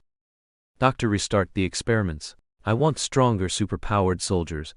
They must be stronger, faster, and more destructive than before," Baron Strucker commanded, his eyes filled with ambition and desire. The doctor trembled as he stood up. He knew that restarting the experiments would not be easy, but he also knew that defying Baron Strucker's orders would lead to an even more terrifying fate. He could only try his best to satisfy the Baron's demands, no matter what it meant. In another secret laboratory, a new batch of superpowered soldiers was being created. Their bodies were injected with Hydra unique genetic modifications, endowing them with various powerful superpowers. Their eyes held no emotion, only cold killing intent. They were designed as ruthless killing machines, obeying only Baron Strucker's orders. "Kill Sephiroth," Baron Strucker said coldly, his eyes gleaming with determination and cruelty. In the underground laboratory of the Hydra base, Sephiroth faced a new batch of superpowered soldiers, who exuded a chilling killing aura. These soldiers looked different from the previous ones, more ruthless and cold-blooded, as if they were killing tools personally crafted by Baron Strucker. "Sephiroth, you're just a stupid fool who thinks he's clever," one soldier sneered, electrical energy flashing in his hand, ready to attack Sephiroth. "Do you think you can stop us? How naive you are," another soldier mocked, manipulating fire that instantly engulfed the entire battlefield. Sephiroth said nothing, his form moving instantly, appearing like a flash of lightning in the midst of his enemies. He unleashed the one-strike skill, wielding his Masamune long sword, rapidly slashing at the enemies. The blade light was like a sudden storm, every strike a fatal blow. But these new soldiers were not so easy to deal with. Their abilities were more powerful, and their combat experience was richer. One soldier released electrical energy, surrounding Sephiroth in a dazzling arc of electricity. Another manipulated the earth, causing the ground to surge into spikes, attempting to trap Sephiroth. Sephiroth deftly dodged the enemy's attacks while launching a counterattack. He unleashed Hell Gate, his blade cleaving down, tearing through the air, forming a sword kai that sent the enemy flying. A chaotic battle erupted on the battlefield as Sephiroth and the enemies engaged in fierce close combat. His blade light constantly flashed, and the enemy's abilities were continuously neutralized by him. "You cannot stop our destiny," a soldier roared, dark energy emanating from him, preparing to deliver a fatal blow to Sephiroth. "We will rule the world, and you will turn to dust," another soldier said coldly, his eyes filled with fanaticism and desire. Sephiroth's aura began to change dramatically. A faint golden glow started to appear on the surface of his body. This was a sign that the power of his Genova cells was beginning to erupt. "What?" Hydra's superpowered soldiers watched Sephiroth in astonishment. They could feel the power on Sephiroth's body rapidly increasing, as if a huge energy was surging. Baron Strucker, observing the scene through the monitor, was also stunned by what he saw. He couldn't believe his eyes. A golden current of air gradually rose from Sephiroth's body, and his eyes also turned deep gold, like two blazing stars. The Masamune long sword in his hand also began to emit a dazzling golden light, exuding a terrifying pressure. "It's time to end this." Sephiroth's voice was cold and majestic, as if coming from an existence in another world. Hydra's superpowered soldiers were immensely shocked. They felt the aura of the god of death. Sephiroth was like an invincible deity, irresistible. "Death!" Sephiroth shouted coldly, his body suddenly rushing towards Hydra's super-powered soldiers. He swung his Masamune long sword, the blade light like electricity, cutting across the entire battlefield. One soldier tried to stop Sephiroth, but he simply couldn't withstand this terrifying power. Sephiroth's Masamune long sword sliced through his energy shield, and then another strike cut through his body, completely killing him. The other soldiers retreated in terror. They felt the threat of death. Their abilities became minuscule and powerless before Sephiroth. "Impossible! How can he be so powerful?" Baron Strucker muttered in horror. He couldn't accept the reality before him. Sephiroth's body transformed into a golden lightning bolt, instantly darting among Hydra's superpowered soldiers. He swung his Masamune long sword, every strike a fatal blow, every strike killing an enemy. Hydra's superpowered soldiers fell one after another. Their abilities were useless. Faced with Sephiroth's power, they could only wait for death. The entire laboratory began to collapse, explosions constantly ringing out, and flames raging. Sephiroth's power became even more terrifying. His Genova cells seemed to have transformed into an endless sun, illuminating the entire battlefield. In an instant, the entire underground laboratory was completely destroyed, and Sephiroth's power reached its peak. The golden light illuminated the entire underground, then burst forth like a dazzling star. When Sephiroth returned to Umbrella Corporation. "My Lord Sephiroth, Mr. Kreutz from headquarters is waiting for you at the laboratory now," a supervisor respectfully said to Sephiroth. News came from Umbrella headquarters that Mr. Kreutz would personally visit the European Umbrella branch to upgrade equipment and the intelligent security system for Sephiroth and the entire team. Sephiroth didn't have much expectation for this. For him, equipment and systems were not what he cared about most. He was more concerned with how to find the mastermind behind Hydra and prevent them from continuing to threaten Umbrella Corporation and the world. However, when Sephiroth arrived at the laboratory, he saw Mr. Kreutz waiting there. Kreutz smiled, his gaze revealing a sense of anticipation. "Sephiroth, welcome back." Kreutz greeted Sephiroth warmly, his eyes filled with respect. Sephiroth was slightly taken aback, then regained his calm expression. "Thank you," he responded concisely. "Sephiroth, I heard that you have performed exceptionally well during this period. The Umbrella Corporation branch is truly proud to have such a top warrior as you," Kreutz praised. Sephiroth didn't like too much praise, he just nodded silently without saying much. Kreutz saw through Sephiroth's thoughts. He knew Sephiroth was a man of few words, so he got straight to the point. "I am here to upgrade the equipment and intelligent security system of European Umbrella. As Hydra's super-powered soldiers become more numerous, we must enhance our combat capabilities." "I know," Sephiroth nodded. Although he didn't care about the equipment, he knew it was very important for the entire team. "Not only that, we will also upgrade the Eisenach Armor Legion, making their combat power even stronger," Kreutz continued. "At the same time, we will increase investment in biochemical engineering research to develop more advanced biochemical weapons and technologies." "I will assist you," Sephiroth responded solemnly. He knew that the Umbrella Corporation branch was facing increasing threats and had to do everything possible to enhance its strength to cope with future challenges. Kreutz expressed satisfaction with Sephiroth's cooperation, then led him to the laboratory in the Research Institute. The laboratory was bustling, with engineers working intensely, striving for Umbrella Corporation's upgrade plan. This is the latest intelligent security system developed by headquarters. It can automatically sense and identify potential threats, as well as quickly respond to and deal with various attacks, Kreutz introduced to Sephiroth. Sephiroth quietly observed everything in the laboratory. He knew these scientists and engineers were working hard, solely for the safety of the Umbrella Corporation branch. This is the new Eisenach battle armor for the Eisenach Armor Legion. It possesses stronger offensive and defensive capabilities, allowing warriors to better confront enemies, Kreutz continued to introduce. Sephiroth looked at the Eisenach battle armor before him. He knew that these equipment upgrades were crucial for the entire team. On the other side of the laboratory, biochemical engineering research was also in full swing. They were developing more advanced biochemical weapons and technologies to enhance the team's combat power. The entire research institute was filled with an atmosphere of innovation and hope. Engineers constantly tried new theories and experiments, adding new hope for the future of Umbrella Corporation. Sephiroth, I know you don't care about this equipment and technology, but they are very important for Umbrella Corporation. Only with strong power can we stand invincible against the threat of Hydra, Kreutz explained to Sephiroth. No, it's just that I don't need these myself. But everyone at Umbrella Corporation does, Sephiroth said solemnly.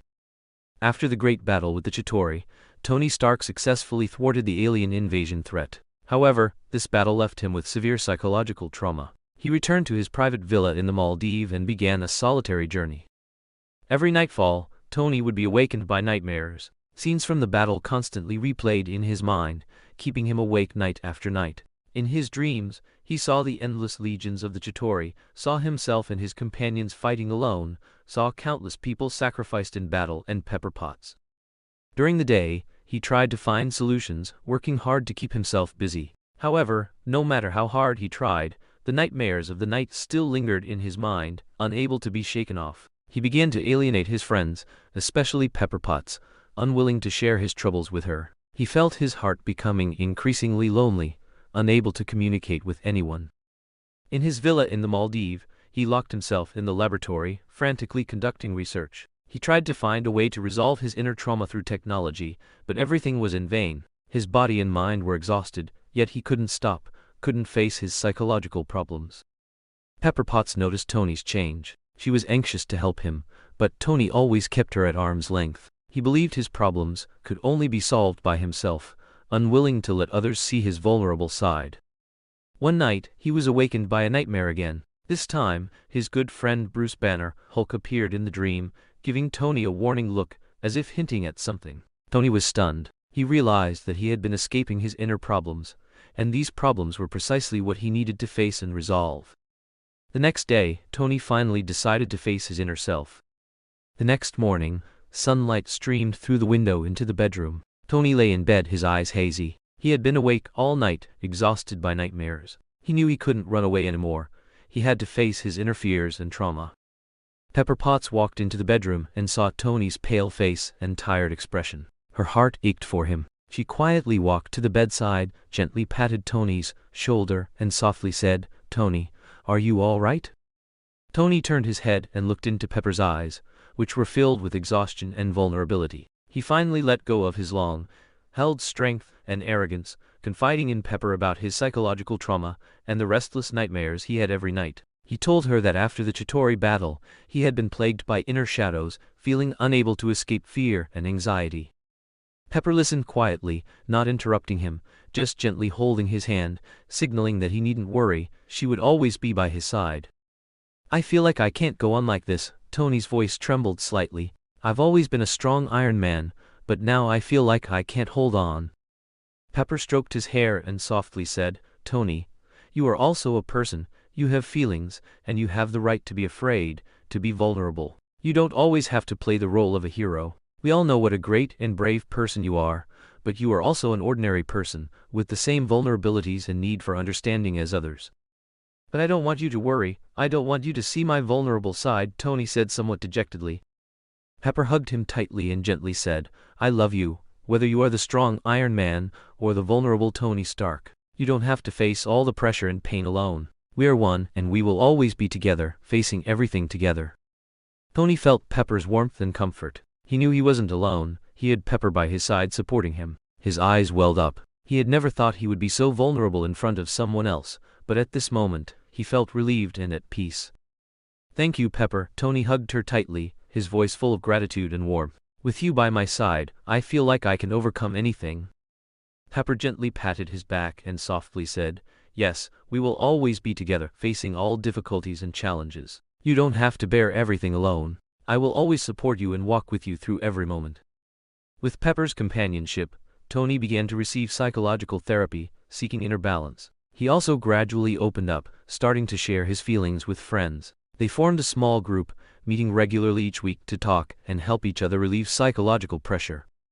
During the therapy process, Tony also realized that everything he experienced in battle was inevitable. He began to accept that he was a person with weaknesses, not an invincible Iron Man. He learned to face fear and difficulties, using courage to confront his inner trauma.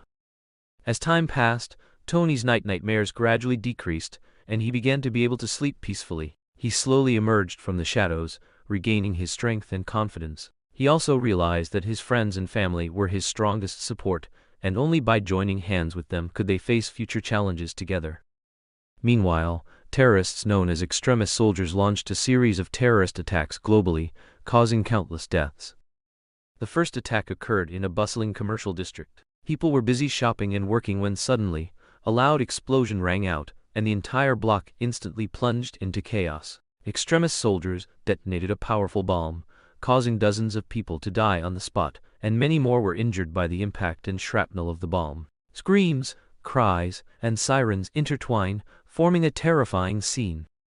Next, extremist soldiers launched a second attack at a crowded train station. Dressed in black camouflage, with cold faces, they wielded cold weapons, indiscriminately shooting at innocent passengers. People fled in all directions, but there was nowhere to escape. The train station instantly became a sea of blood, with countless casualties.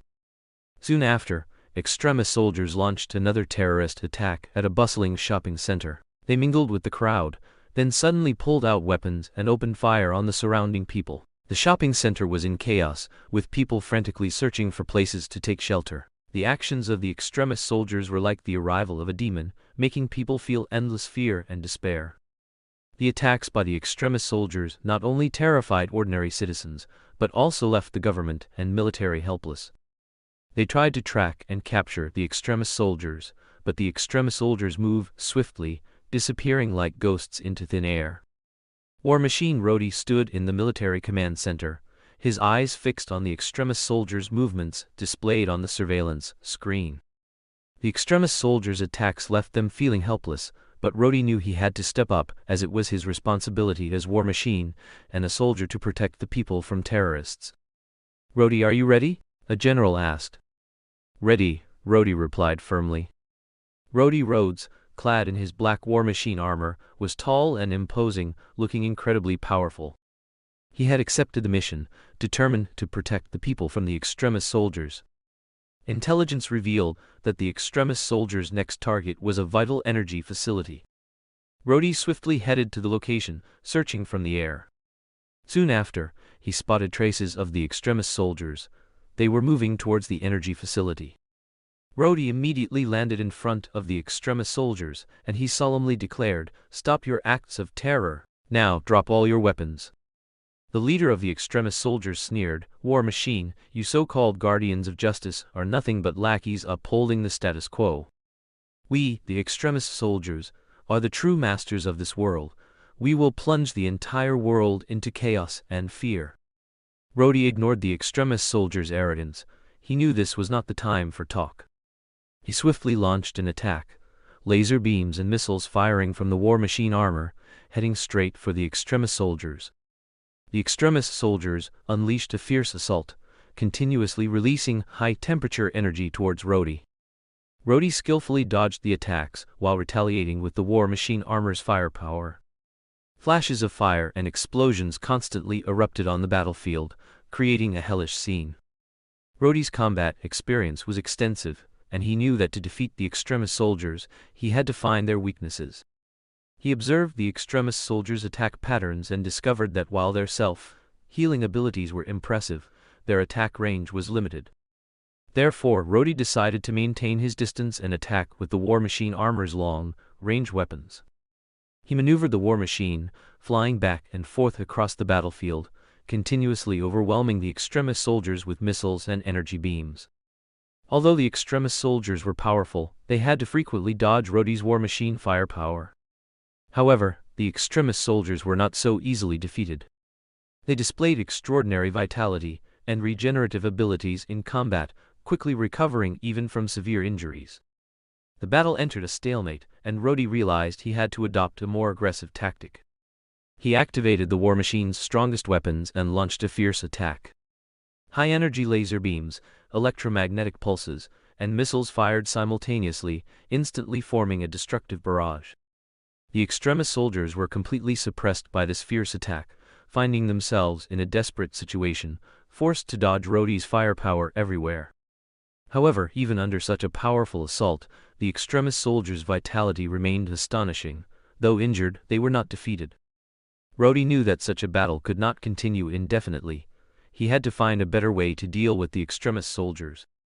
Suddenly, a thought flashed through his mind, a possible solution. He adjusted the war machine armor's systems to maximum power and began scanning the extremist soldiers. "It seems your extremist energy source is unstable," Rhodey said coldly. "Your self-healing ability requires a large amount of energy support, and this also exposes your weakness." The extremist soldier leader glared at Rhodey but couldn't deny his words. The extremist soldiers indeed needed a large amount of energy to sustain their self-healing abilities, which also made them vulnerable to attack. "You think you've found our weakness? Ridiculous," extremist soldier leader mocked. "Our power comes from despair and fear." Rhodey decided to exploit the extremist soldiers' weakness against them. He quickly calculated his tactics, using the war machine armor's high-energy beams and electromagnetic pulses to interfere with the heat supply within the extremist soldiers' bodies. The extremist soldiers felt their power gradually weakening, and they fell into a temporary state of powerlessness. Rhodey seized this opportunity, mercilessly launching a series of attacks on the extremist soldiers. The war machine's firepower mercilessly rained down on the extremist soldiers' bodies. One by one, they fell, unable to heal themselves anymore. "Is this what you call mastery? You pursue despair and destruction, while we pursue hope and freedom," Rhodey said coldly. The extremist soldier leader's face contorted, and he roared in despair, his last shred of strength utterly crushed. Their terrorist acts ended. Rhodey defeated the extremist soldiers, protecting people's lives and safety. "Ha ha ha, you will lose, you will definitely lose. The great Mandarin will rule this world, whether it's you or those superheroes, the ultimate victor will surely be Lord Mandarin," the extremist soldier leader finished, his body suddenly swelling with heat. "Mandarin?" The extremist soldier leader's last words made Rhodey uneasy. He knew the Mandarin was a dangerous enemy, and his power and plans were terrifying. But at this moment, Rhodey had to resolve the immediate crisis first. The extremist soldier leader's body heat continuously rose, forming a fiery glow, emitting a scorching aura. The other extremist soldiers also continuously accumulated heat, as if they were about to transform their bodies into suns, releasing destructive energy. Rhodey hastily maneuvered the war machine into the air, moving away from the extremist soldier leader's self-destruct range. He saw the extremist soldier leader's body emitting a scorching crimson glow, like a sun about to explode. As Rhodey's war machine ascended, the extremist soldier leader's body became incredibly hot, like a giant fireball. The energy around him rapidly accumulated, forming a layer of scorching crimson light that was too intense to look at directly. Other extremist soldiers also began to undergo similar changes. They continuously released high-temperature energy, and the battlefield instantly turned into a sea of fire. The temperature rapidly rose, and the air was filled with a scorching aura, making it feel like being in a hellish environment. Rhodey realized that the extremist soldier leader was about to self-destruct, and this self-destruction would cause a devastating explosion of considerable power. He had to take swift action to prevent this disaster from happening. Damn it! Rhodey's heart was anxious.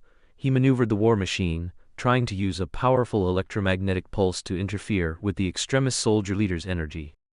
The extremist soldier leader had already been completely controlled. His body seemed to have become an energy bomb, ready to detonate at any moment. At the same time, the other extremist soldiers also rushed towards the energy facility, attempting to prevent it from being destroyed. Their eyes were ferocious, filled with madness and rage. Rhodey had to fully immerse himself in the battle, deftly dodging the extremist soldiers' attacks while looking for the best moment to deal with the leader. "I cannot let you destroy this energy facility, or the consequences will be unimaginable," Rhodey warned loudly. But the extremist soldier leader howled, "This world is destined to fall. You so-called guardians will only delay the inevitable and ultimately fail." Rhodey didn't respond. He knew this wasn't the time for debate. He had to find a solution quickly, or the consequences would be dire. During the battle, Rhodey finally found a breakthrough. He discovered that the extremist soldier leader's energy was concentrated in a specific part of his body. If he could destroy that location, he might be able to prevent his self-destruction. Rhodey immediately adjusted the war machine's firepower, aiming precisely at the extremist soldier leader's weak point. He continuously unleashed laser beams and missiles, fiercely bombarding the leader's body. The extremist soldier leader felt the threat from Rhodey, and he roared, trying to stop Rhodey's attack. However, his body was already too weak to withstand such a powerful blow. Rhodey's attacks grew fiercer, and the extremist soldier leader shrieked in pain, his body trembling constantly. With the final blow, he finally couldn't hold on, letting out an earth-shattering explosion. The explosion was immense, flames swept up, and the entire battlefield was engulfed in destructive power. Rhodey was thrown far away by the shockwave of the explosion, but he steadied himself, doing his best to protect himself from harm. As the flames gradually dissipated, only ruins remained on the battlefield. The extremist soldier leader was gone. His self-destruction had brought about devastating power, and the other extremist soldiers also vanished in the explosion.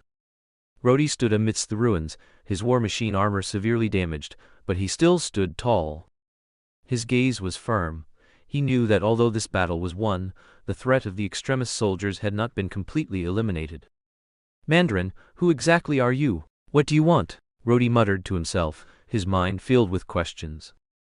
Rhodey realized that the Mandarin was an even more powerful and terrifying enemy, and their extremist soldiers were just a part of the Mandarin's plan. Their attacks were just the beginning. A greater threat was quietly approaching. The man stood in a dark room, face to face with a representative of a mysterious force. His mood was tense and anxious, but for his beloved daughter, he made up his mind. "I agree to your terms, as long as you can let my daughter grow up healthy," he said, his voice slightly trembling but resolute. In his eyes, only his daughter's safety mattered most. He was willing to give everything. "A pleasure working with you. A pleasure working with you." The representative of the mysterious force smiled in response, their voices filled with an unspoken mystery. In the dim light of the room, the man felt as if he had fallen into an unpredictable situation. Chapter 71. The Mandarin's Declaration of War. War Machine Rhodey lay in a military hospital bed, covered in thick bandages. Though a smile graced his face, his eyes revealed exhaustion and pain. He had sustained serious injuries in the previous fierce battle with the extremist soldiers, but he had no regrets, knowing he fought to protect the people. As he was lost in the silence of the hospital room, footsteps approached from outside. "Rhodey, we're here to see you," a warm voice called out as Tony Stark and Pepper Potts entered the room together, carrying some gifts. "Hey old friend, you're a real hero," Tony joked, waving to Rhodey, a bag full of snacks in his hand. "Yes, Rhodey, you're truly amazing," Pepper also praised with a smile, handing Rhodey a bouquet of fresh flowers. Rhodey smiled, and despite his injuries, his mood was exceptionally cheerful. He said with emotion, "You two are really good at comforting people. These minor injuries are nothing. I can still go back into battle." "Oh, you're just proving you have an iron will," Tony teased again. Rhodey, not to be outdone, retorted with a laugh, "Haha, you know I'm War Machine. Dealing with an engineer like you is child's play." The three of them joked around in the hospital room, creating a relaxed and pleasant atmosphere. The gifts from Tony and Pepper made Rhodey feel warm, and he said with emotion, "Thank you, really. It means a lot that you came to see me. I feel much better." "How could we not come to see you? You're our good friend and a great hero," Pepper said softly. Tony continued, "That's right, Rhodey, you're a brave warrior, and we're all proud of you." "All right, enough with the compliments," Rhodey interrupted their praise with a smile. "How did you two end up coming together?" Pepper explained with a smile, "Tony said he was coming to see you, so I came along and bought some snacks." "I know these snacks are your favorite." Pepper handed Rhodey the bag, which contained various flavors of potato chips and candies. "Thank you both so much," Rhodey said gratefully. Next, the three chatted about everyday life, discussing recent interesting events and work. Tony still made jokes from time to time, making Rhodey laugh. Pepper gently inquired about Rhodey's injuries, reminding him to rest well. After the small talk, Tony's expression gradually grew serious. He looked at Rhodey intently and asked, "Rhodey, who were those terrorists you encountered in battle?" Rhodey was a bit curious internally, Shouldn't Tony, with his personality, already know something beforehand? And he thought, perhaps Tony only knew a general idea. Rhodey frowned, recalling the battle. They called themselves extremist soldiers, and their leader seemed to be called the Mandarin. Their power is very strong, and they have strange self-healing abilities, almost like supernatural beings. They also seem to be able to control high temperatures. High temperatures. Tony Stark raised an eyebrow, a mischievous smile on his face. Bastard, what are you thinking? Pepper knew at a glance that Tony next to her was up to his tricks again, so she punched him on the head. Tony Stark looked at Pepper in pain, while Pepper stood with her hands on her hips, giving him a fake, closed-mouth smile. All right, I surrender. Then he looked at Rhodey and said, this Mandarin seems very interesting. This Mandarin sounds like an organized terrorist force, and their abilities are not simple. Yes, I think so too. I believe there must be some kind of technology or supernatural power behind their self-healing abilities, Rhodey said seriously. Tony nodded. He decided that after returning, he would have Jarvis collect information about the word Mandarin. Perhaps this force was hidden behind the scenes, and there might be an even larger conspiracy at play. Rhodey, you need to rest well. When you recover, I'll throw you a private party, Tony encouraged, giving him a knowing wink. Rhodey smiled and quickly blinked his eyes, indicating that he had received the message and would be ready for a 300-round fight when he recovered. Inside the bank lobby, a group of robbers, armed with cold weapons, menacingly threatened the hostages. They had already injected the extremist virus, strengthening their abilities, and their bodies quickly recovered from bullet wounds. One of the robbers shouted loudly, "Don't move, otherwise, you'll suffer the consequences." The hostages huddled together in fear, and the atmosphere in the bank became tense and oppressive. After the robbers injected the extremist virus, they felt incredibly powerful, as if they had become invincible beings, and this feeling made them mad and brutal. At this moment, a security guard tried to resist, but was easily knocked to the ground by a robber. The robbers laughed triumphantly, believing they had the situation under control. Just then, a flash of electricity streaked by, and a hero in a lightning suit appeared at the entrance of the bank lobby. "Stop! Drop your weapons!" Electro's voice was chilling. "Damn it, it's Electro!" The robbers trembled when they saw Electro appear. Although they possessed the abilities granted by the extremist virus, facing a true superhero like Electro, they immediately felt immense pressure. However, some of the robbers, whose bodies had not fully adapted to the extremist virus, began to show symptoms of rejection. Their bodies gradually became abnormally hot, as if they could self-destruct at any moment. "Damn it, these guys can't control the extremist virus," one robber screamed in terror. In the chaos, a robber suddenly lunged at Electro, attempting to use his enhanced abilities against him. However, Electro moved swiftly, easily evading the robber's attack and punching him in the chest. The robber was struck by Electro's electrical surge, his body instantly convulsed, and he ultimately fell to the ground, no longer moving. "Who else?" Electro coldly scanned the other robbers, his tone full of warning. The remaining robbers, terrified by Electro's formidable power, trembled and threw down their weapons, not daring to cause any more trouble. And for those robbers who had not fully adapted to the extremist virus and were showing symptoms of rejection, it was as if their hearts had gone cold, and for some reason, the rejection symptoms quickly subsided. "Arrest them!" Suddenly, the police force arrived at the bank and handcuffed them one by one with gloves. "You'd better be careful not to put too much pressure on them. They might explode," Electro said to the police chief nearby. The police chief, who had expected Electro to fly away immediately after solving the problem, was stunned when he didn't leave and instead informed him about these people. "Explode?" "Yes, explode." Electro had also been investigating the masterminds behind these people recently, but without exception, these extremist soldiers were all buyers, not the true sellers. Although for a moment he had thought of going to the Hawke group, he immediately shook his head. And at that moment, Electro noticed that the open television screen was currently playing a video. On the television screen, the image of the Mandarin appeared. He was dressed in luxurious clothing, with an arrogant and conceited demeanor. Behind him was a massive national flag, and he stood in a lavish hall, exuding an extraordinary aura. "Dear American government, I declare war on you." The Mandarin's voice was loud and majestic, I represent the extremist soldiers, and we will plunge all of America into fear and chaos." The screen showed the Mandarin's extremist soldiers, each with a fanatical expression, as if they had been incited by the Mandarin's words. "This country of yours is corroded by hypocrisy and corruption. Your government, in order to maintain so-called justice, has betrayed its trust. They actually call us, the people abandoned by society, extremist soldiers. Are we only fit to be called terrorists in your mouths?" The Mandarin's words were filled with anger and dissatisfaction. He spoke in an impassioned tone, expressing strong accusations against the injustice and hypocrisy of American society.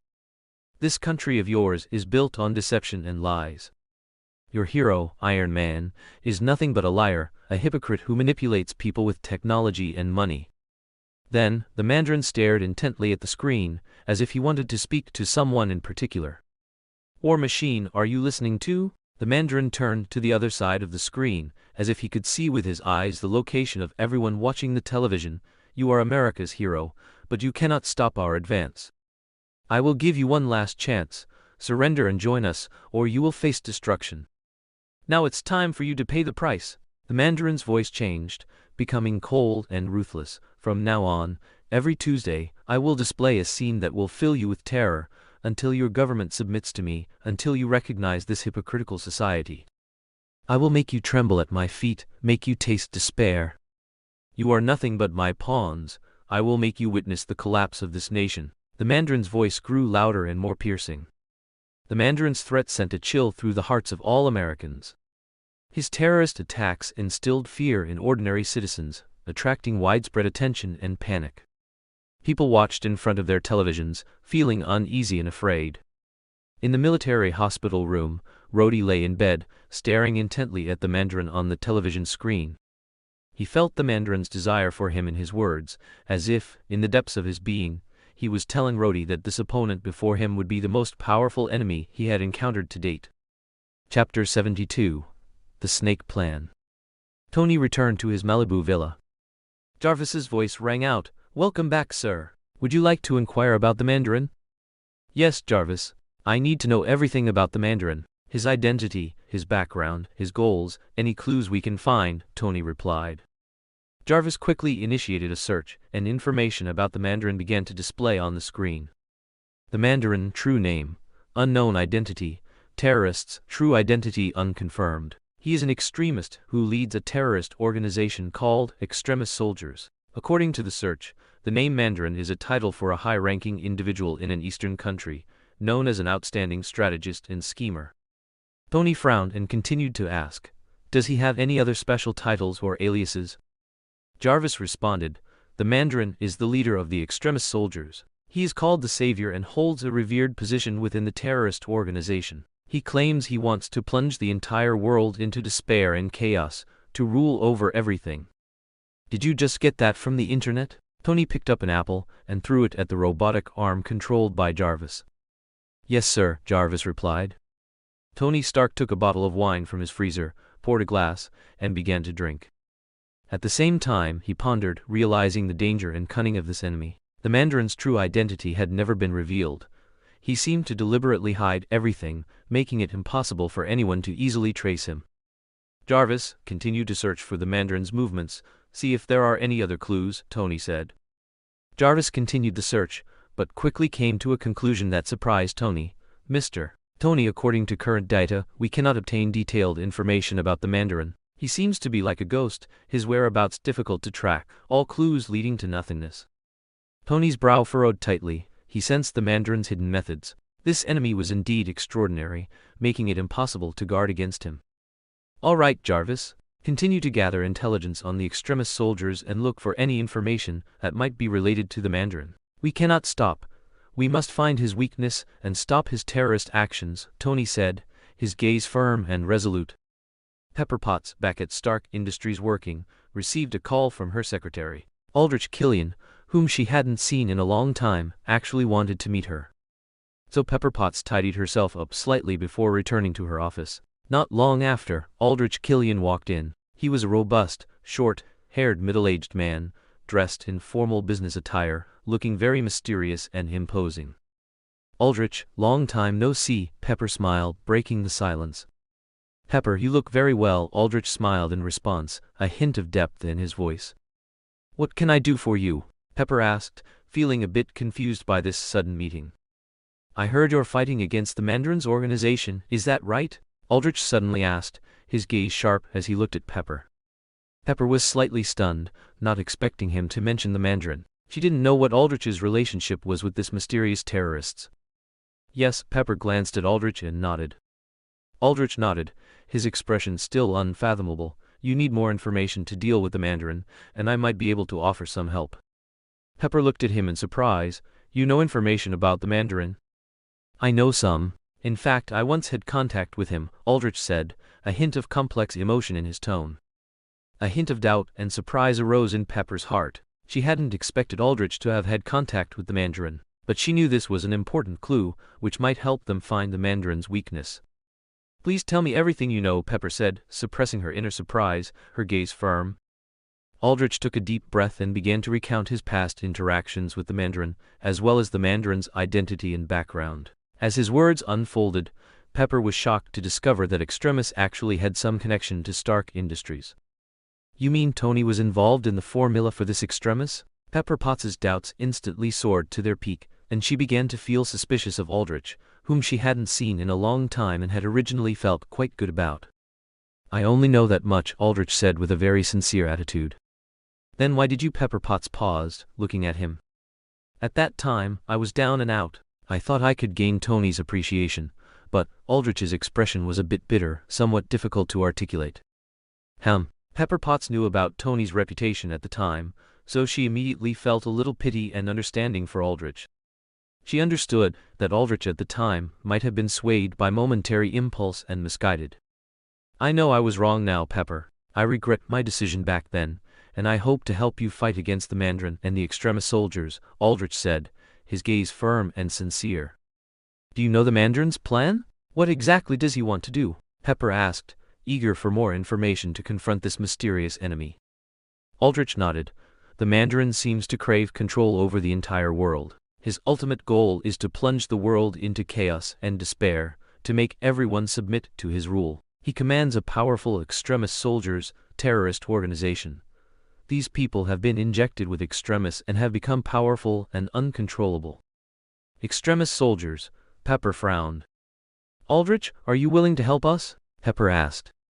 Yes, Pepper. I hope to atone for my mistakes and make amends for past errors. I will do my best to provide all the information and support I know, Aldrich said solemnly. Thank you, Pepper Potts hugged Aldrich. But I'm doing pretty well now, you see. Aldrich changed the subject, gesturing for Pepper to look at his designer clothes. Congratulations. I'm happy for you to see you successful in your career now. Pepper helped Aldrich straighten his clothes. Aldrich, walking out of Stark Industries, smiled and waved to Pepper Potts, who was seeing him off, before getting into his car. Instantly, Aldrich's face turned gloomy. All of this. It was not originally part of his plan. He had only one goal, to get revenge on Tony Stark and eliminate the president at the same time. However, all this happened when he was on his way to the conference room to discuss plans and countermeasures with his think tank. The moment he pushed open the door, Aldrich was surprised to find that all the members of the think tank in the conference room had been eliminated. At the same time, in the main seat, a wavy-haired beauty in an elegant long dress and high-heeled sandals was reading a plan. Noticing Aldrich's arrival, the woman threw the plan book in her hand to the ground and looked disdainfully at the dead people on the floor. Is this the plan from the think tank you hired? A pile of dog shit. The woman elegantly walked towards Aldrich, looking at him teasingly. You're not really going to use a method like that, are you? Then she stood only a centimeter away from Aldrich, leaned her face on his shoulder, and whispered in his ear, Then you'll lose everything, even your underwear. Aldrich was not swayed by the beauty. Instead, he raised both hands and stepped back, while looking around cautiously. Who are you? For the other party to enter here so silently, either her strength was abnormal, or her backing was immense. Me? The woman leaned her long legs on the conference table and said, Since you use the name Mandarin, why can't I be the Mandarin? No, Aldrich shook his head. You absolutely cannot be the Mandarin. The woman didn't intend to say more. Instead, she stepped forward and said, I don't like your plan so. The woman reached out and pulled Aldrich's tie, whispering in his ear, I want you to use my plan. The snake plan.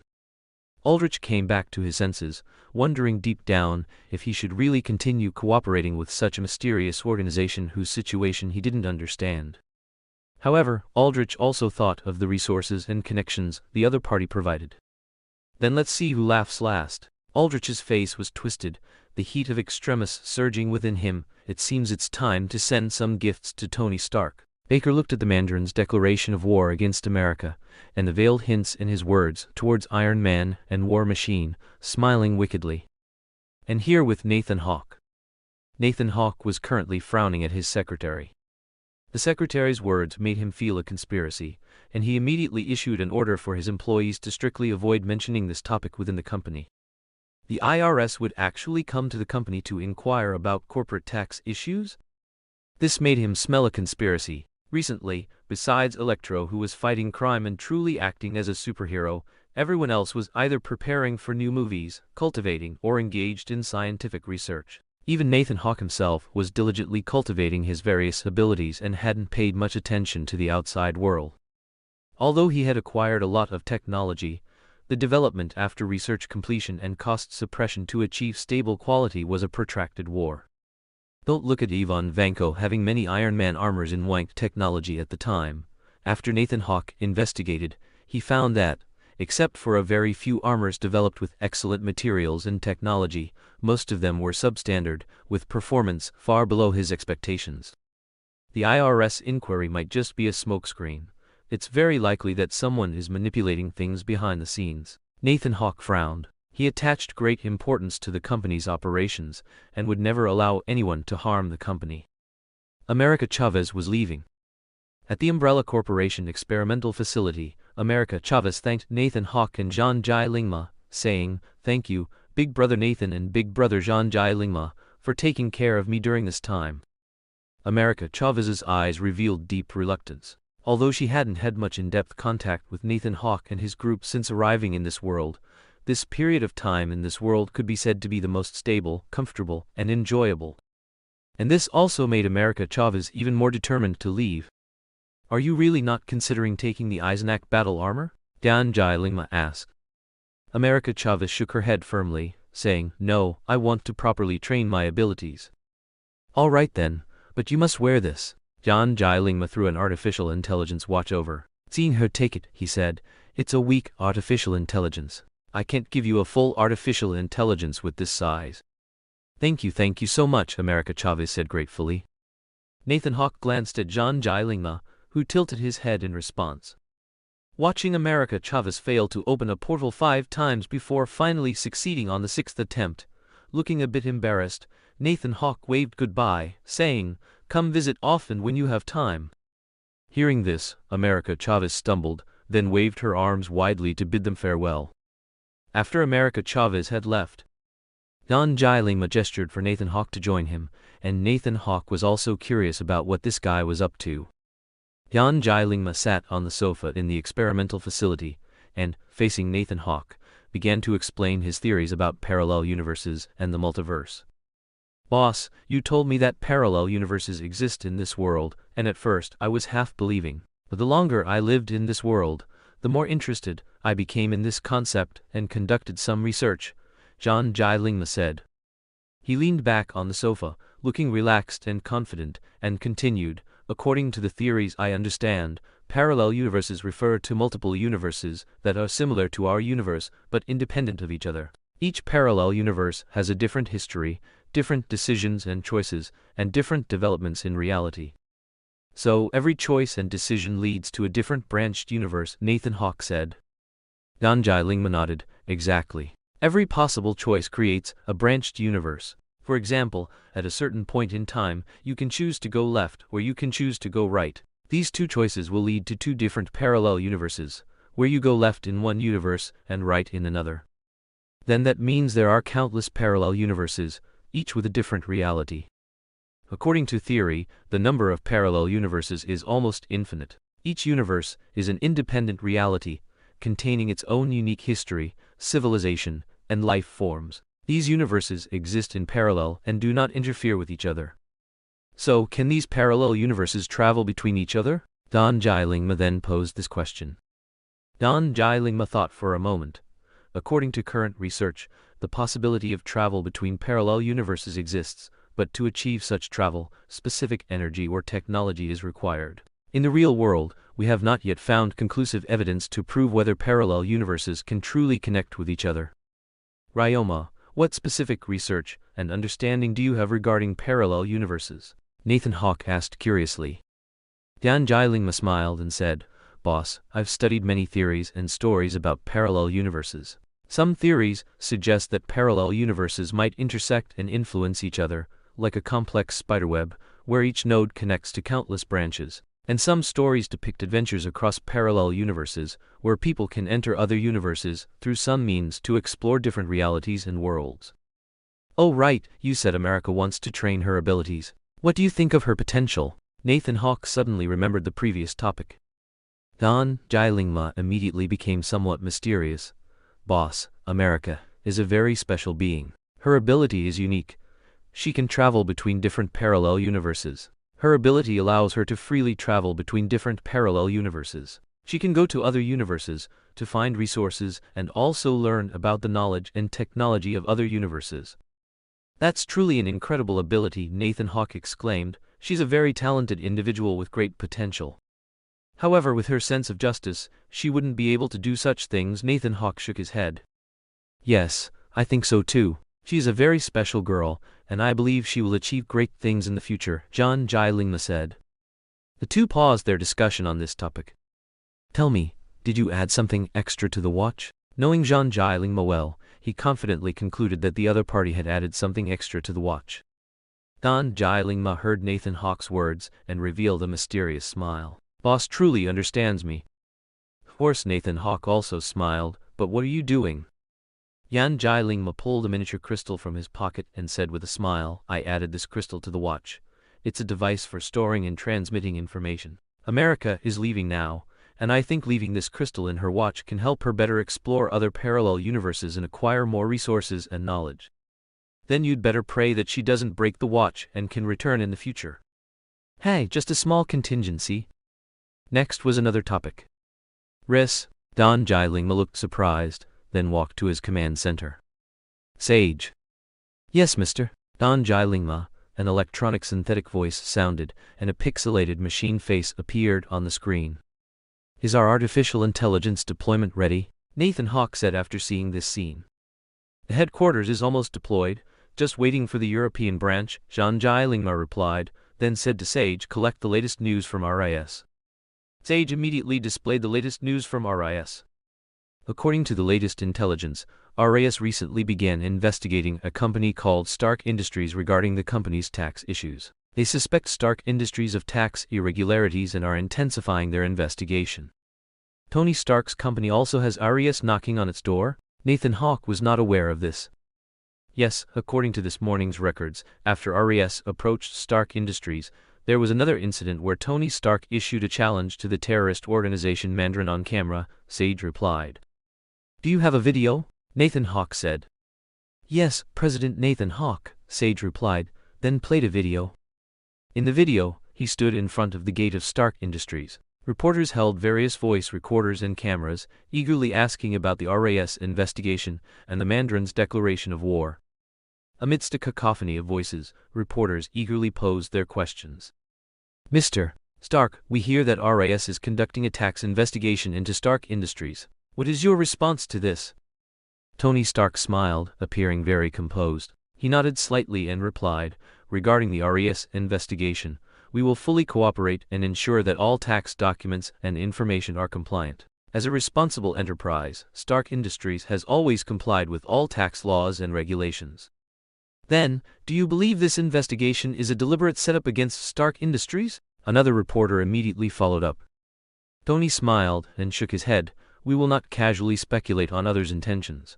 RIS is a professional agency, and their investigation is to ensure tax transparency and fairness. We believe they will handle this matter seriously and find the truth. When asked about the Mandarin's declaration of war, Tony Stark's expression became serious. He said with a firm voice, We cannot tolerate the existence of terrorist armed elements. Their actions have caused harm to innocent people. I will cooperate with the government to take all necessary measures to protect the safety of the country and its people." As for the disparagement of War Machine and Iron Man, Tony Stark responded with a smile.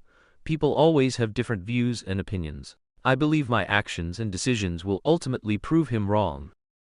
After concluding the reporter's questions, Tony Stark turned to the camera, his expression gradually becoming angry and resolute. He did not shy away, but unhesitatingly began to issue a challenge to the Mandarin. Tony Stark clenched his fists, his gaze becoming sharp and determined. "Mandarin, you think you can threaten our country and our people, then you are gravely mistaken. I am Iron Man, I represent justice and freedom, and I will not let your evil deeds succeed. You dare to provoke our lives and values, I will absolutely not let you off. I will personally find you, make you pay the price, and make you pay a heavy price for your crimes." Tony Stark's voice was filled with anger and determination. "I issue you a final warning, your conspiracy will not succeed, your terrorist organization will be completely destroyed. I will protect my family, my friends, and the entire country, no matter the cost." Tony Stark's words were full of majesty and power. Then he smiled sweetly, and said, "Oh, by the way, my home address is 10,880 Malibu Point, zip code 90,265. Although Tony Stark's last sentence was delivered with a smiling expression, the atmosphere on site was heavy and tense, and the reporters also felt Tony Stark's determination and anger. They knew that this was no longer an ordinary news report, but a real battle against terrorism. Chapter 74. Tony Stark's first encounter with the Mandarin. Tony Stark returned home. "Welcome back, sir," Jarvis's voice rang out. "Jarvis, initiate Legion mode," Tony Stark said with a cold snort. "Yes, sir. Legion mode has been activated. General, your adjutant Jarvis is standing by," Jarvis said, simultaneously activating all Iron Man suits in the basement. "Enter alert mode, and activate the suit's stealth mode simultaneously." "Yes, General," Jarvis replied. Immediately, all Iron Man suits in the basement emerged from the ground, forming a spectacular Legion formation in the air. Following Tony Stark's gesture, these suits seamlessly blended into their surroundings, achieving stealth. Now, Tony Stark's villa was protected by a formidable Iron Legion, ready to confront any incoming enemies. Everything was ready, just waiting for the opportune moment. Tony Stark was now waiting to lure the wolf into the house, and then close the door to catch it. As long as he captured the key figures, Tony Stark was confident he could make them reveal all the information they knew. Tony Stark stood in his villa, looking down at the sea from above. In this critical moment, he knew that extremist soldiers were likely to attack, and he had made thorough preparations. He intended to seize the opportunity to lure the extremist soldiers into his prepared trap, and then capture them all. Just then, dozens of black helicopters rose from the sea, forming a menacing formation, heading straight for Tony Stark's villa. The vigilant Iron Man suits detected these enemies, and Jarvis immediately reported to Tony Stark, "General, enemies incoming." Tony Stark's gaze sharpened as he calmly analyzed the situation. He issued the command, "Position all Iron Man suits around the villa for defense. Do not let them get close." The helicopter formation drew closer to the villa. Tony Stark stood on the terrace, his gaze sharp as he watched them. His eyes conveyed determination and resolve. He would never let these terrorists succeed. Tony Stark relayed the command to Jarvis, instructing the Iron Man suits to surround the incoming enemies. "Understood, General," Jarvis's voice responded, confirming that the suits were ready. The suits formed a massive encirclement, completely trapping the helicopter formation. Tony Stark stood high above, his eyes fixed on the enemy. He knew it was time to lure the wolf into the house, to completely destroy this terrorist organization. The helicopter formation realized they were surrounded by Iron Man suits, but they did not retreat. Instead, they changed their flight direction, attempting to break through the encirclement and escape. However, Tony Stark had already anticipated this and quickly commanded a tactical adjustment, reforming an even tighter encirclement that completely trapped the enemies. The battle erupted as the armed helicopters launched a fierce attack, firing missiles and bullets at the Iron Man suits. The suits deftly dodged the enemy's attacks while retaliating. Powerful energy beams shot from the suits' hands, striking the enemies, and one helicopter after another was shot down. Tony Stark stood high above, overlooking the intense battle. The Iron Man suits displayed unparalleled combat power, deftly dodging tracking missiles while using powerful energy beams to shoot down enemy helicopters one by one. The extremist soldiers in the helicopter formation were in a frenzy. Their attacks were perfectly blocked by the Iron Man suits. Tony Stark's Legion mode brought them immense pressure, and Chinese letter, and they even felt unable to contend with these powerful suits. "We need to escape. We fell into his trap," a terrorist roared. However, this battle was just the beginning for Tony Stark. He had no intention of letting these enemies escape easily. He was determined to completely eradicate this terrorist organization. "Jarvis, launch an EMP pulse to disrupt the enemy's communication and navigation systems," Tony Stark commanded. "Yes, sir." Jarvis immediately executed the order. The Iron Man suits launched powerful EMP pulses, instantly disrupting the enemy's communication and navigation systems, plunging them into chaos. Seizing the moment of the enemy's confusion, the Iron Man suits launched an even fiercer attack. Energy beams, like lightning, streaked across the night sky, striking the enemy's helicopters and scattering them in flight. "No!" The extremist soldiers gritted their teeth. However, under the Iron Man suit's assault, they were already in a desperate situation. Some even abandoned their helicopters and jumped into the sea. Tony Stark's gaze was cold and resolute. After destroying the armed helicopters, capture and knock out everyone who jumped into the sea. "Understood, General." As the battle progressed, the enemy's resistance weakened, and their helicopters were shot down one after another. Tony Stark's Iron Man Legion displayed unparalleled combat power, and their first encounter ended with Tony Stark's perfect victory. After all the extremist soldiers were captured, Tony Stark brought them back to the laboratory in the basement. There, he had already prepared the equipment for studying the extremist virus. "Jarvis, send the blood injected into these extremist soldiers to the lab," Tony commanded. "Yes, sir," Jarvis replied, sending the extremist soldiers' blood samples to the lab. In the lab, Tony Stark carefully studied the extremist virus within the extremist soldiers. He discovered that this virus had a very powerful transformative effect on the human body, allowing people to gain superhuman strength and speed, and even the ability to repair and regenerate damaged tissues. However, Tony Stark also noted that the extremist virus was not suitable for everyone. It had very stringent requirements for the human body, necessitating strict genetic modification and adaptability tests. Individuals unable to adapt to the virus would experience severe immune rejection, leading to the rapid self-destruction of their own cells, resulting in terrifying explosions. Jarvis analyzed the genetic data of these extremist soldiers and looked for common characteristics that allow them to adapt to the virus, Tony Stark commanded. "Yes, sir," Jarvis responded and began analyzing the genetic data.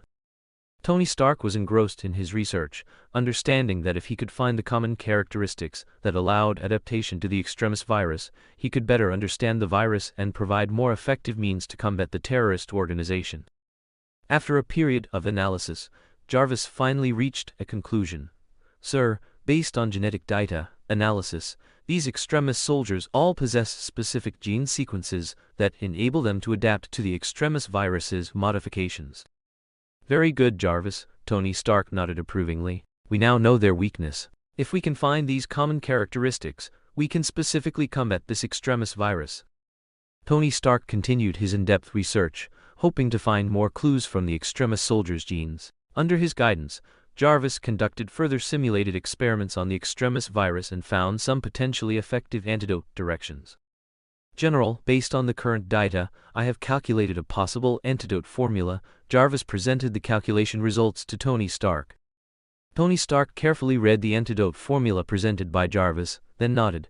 "It looks like this plan has potential." That day, the sun shone brightly. Rhodes, dressed in neat casual clothes, was accompanied by military hospital staff as he left the hospital entrance. "Mr. Rhodes, we wish you a speedy recovery." The hospital staff offered their blessings. They had witnessed Rhodes' miraculous return from the brink of death and were filled with admiration and respect for him. "Thank you all for your meticulous care," Rhodes replied with a smile, his eyes filled with determination and gratitude. Just as Rhodes was about to get into the car and leave. "You are Mr. Rhodes, aren't you?" the person asked. "Yes, and you are?" Rhodes asked cautiously. "I am Vice President Rodriguez's assistant. The Vice President wishes to meet you. He is very interested in your heroic performance and hopes to personally express his gratitude to you," the assistant explained. Rhodes' heart stirred. Vice President Rodriguez wanted to see him. This made him both surprised and delighted. With an excited heart, he followed the assistant to the vice president's office. In the vice president's office, Rode met Vice President Rodriguez and a general who were seated behind a desk. Mr. James Rhodes, your heroic actions fill me with great admiration. Thank you for your dedication. You are a hero to our nation. Vice President Rodriguez stood up and extended his hand to Rode. Rode shook the vice president's hand, feeling the honor. He said firmly, I merely did my duty protecting our country. Rode felt very honored by the vice president's praise and gratitude. He expressed his loyalty and sense of responsibility to the country to the vice president, and reiterated that he had only fulfilled his duty as a citizen. Vice President Rodriguez smiled and nodded. Mr. James Rhodes, your humility and steadfastness are precisely the qualities our nation needs. What you have done is not merely fulfilling a responsibility, but also demonstrating the spirit of a true hero. Rode humbly nodded, expressing his honor. Then, the vice president continued. James, I heard that you used an advanced Iron Man suit in battle, displaying extraordinary combat power. Your suit brings glory to our nation, representing our strong technological prowess. Therefore, I have a proposal that I hope you will accept. Please, Mr. Vice President, state your proposal, Rode replied cautiously. Vice President Rodriguez smiled and said, I would like to rename your suit Iron Patriot. This would not only reflect your bravery and dedication, but also symbolize our nation's patriotic spirit. What do you think? Rode was taken aback, not expecting the vice president to rename his suit, but upon hearing the proposal, a surge of excitement and pride swelled within him. Although he still preferred the name War Machine, he deeply understood that this was not just a name, but an acknowledgement and honor for him and the Iron Man suit he represented. It would be a great honor, Mr. Vice President. I am very willing to accept your proposal, Rode stated solemnly, his eyes gleaming with determination. Subsequently, the group arrived at the military base, where Rode saw an Iron Patriot suit waiting. Its appearance had been modified, painted in red, blue and silver, differing from its previous look, appearing more majestic and powerful. Vice President Rodriguez looked at the Iron Patriot's new appearance with satisfaction, smiling as he said to Rode, It looks like this modification was very successful. It will be a symbol of our nation, representing our unwavering will and powerful national strength. Mr. Vice President, thank you for this honor. I will continue to fight to protect our nation and its people, Rode said solemnly, filled with passion and a sense of responsibility. Vice President Rodriguez nodded in approval. Very good, James. I believe you will continue to perform excellently and become the guardian of our nation. Just as Rode was about to put on the Iron Patriot suit, a military officer rushed over, his face tense and anxious. Reporting, General, we've discovered a group of extremist soldiers at the border. It appears they are planning a large-scale attack, the officer reported, glancing at the vice president and Rode. Hearing this news, Rhode's brows furrowed. He knew that extremist soldiers were an extremely dangerous terrorist organization, and their actions would pose a huge threat to the nation. Immediately notify the army to prepare for battle. I must depart at once. The general issued an urgent order, then said to the vice president, Mr. Vice President. Go, national security is paramount, Vice President Rodriguez nodded and said. The general quickly left in his car. Rode immediately strode towards the Iron Patriot, preparing to don the suit and engage in a decisive battle with the extremist soldiers. However, just as he reached the suit, a research scientist stopped him. James, I apologize, the suit hasn't reached its optimal state yet. We are still modifying and upgrading it to ensure it can handle more severe combat environments, the scientist explained anxiously. Rode was burning with impatience. He knew time was short and he couldn't wait too long. However, he also understood that the suit's condition had to be in its best state, otherwise it would severely impact the battle. Vice President Rodriguez also walked over, and he said in a deep voice, James, although time is pressing, we cannot take risks. Let the scientists finish adjusting the suit as quickly as possible. We will dispatch other troops to the border first to deal with the extremist soldiers. No, Mr. Vice President, I cannot stand by and do nothing. This is my inescapable duty. I must personally go to the border to confront the extremist soldiers, Rode said firmly. Vice President Rodriguez looked at Rode. He knew Rode was a brave and responsible man, and he understood Rhode's decision. But he still tried to persuade him. James, your suit isn't fully ready yet. Rushing in might put your life at risk. We will send other elite units to support, and you can join the battle once your suit is prepared. Rode, however, shook his head. Mr. Vice President, I can't wait any longer. The extremist soldiers are extremely dangerous enemies, and their attacks could lead to the loss of innocent lives. I have a responsibility to protect our nation and its people. I cannot stand by. Please allow me to face them. The Vice President hesitated for a moment, then finally nodded in agreement. All right, James, since you are so insistent, I will allow you to go. Be careful. Rode thanked the Vice President for his understanding and support. He knew this would be a dangerous battle, but his heart was filled with determination and resolve. He put on the suit, feeling its power conform to his body, and shot into the sky, flying towards the border. After Rode left, the research scientist looked at Vice President Rodriguez with a playful expression and said, "Thank you for your cooperation, Mr. Vice President. Soon, you will be in the president's seat." Rodriguez merely gave him a cold glance. "All I need is for my daughter to be able to stand. If you can't achieve that..." "Don't worry, Mr. Vice President, everything is moving in a good direction. My plan was perfect, but you unilaterally took charge." Viper tugged Aldrich's tie, making him look directly into her eyes. "You don't still think Tony Stark is the same as before, giving out his address, and then arrogantly assuming no one would dare mess with him, do you?" Aldrich untied his tie, then sat on the sofa, saying coldly, "So what? Your plan is to make me drive a wedge between Tony Stark and Pepper Potts?" Viper merely laughed mockingly. "There's one thing your think tank got right, and that's taking Pepper Potts hostage. And now, your arrival is like a snake, a cold, hidden move, right?" Aldrich disliked being merely a pawn. Viper read his thoughts. "Why do you think you're a pawn? You are my partner." She then clapped her hands, and a Hydra soldier immediately entered with a bottle of gene serum. Aldrich looked at Viper curiously, not understanding what she was going to do. "This is a superpower gene serum. I went through a lot of trouble to get it from someone else." "You mean to merge my extremis virus with this bottle of gen serum?" Aldrich raised an eyebrow. "I believe you can do it," Viper stepped forward. "I need Maya Hansen's help." "Of course, and I've also provided you with quite a few research scientists." Viper extended her hands, beginning to massage Aldrich's shoulders. Then she whispered in his ear, "As for the Hawke group you're worried about, they won't bother us for a while. You can do whatever you want without worry."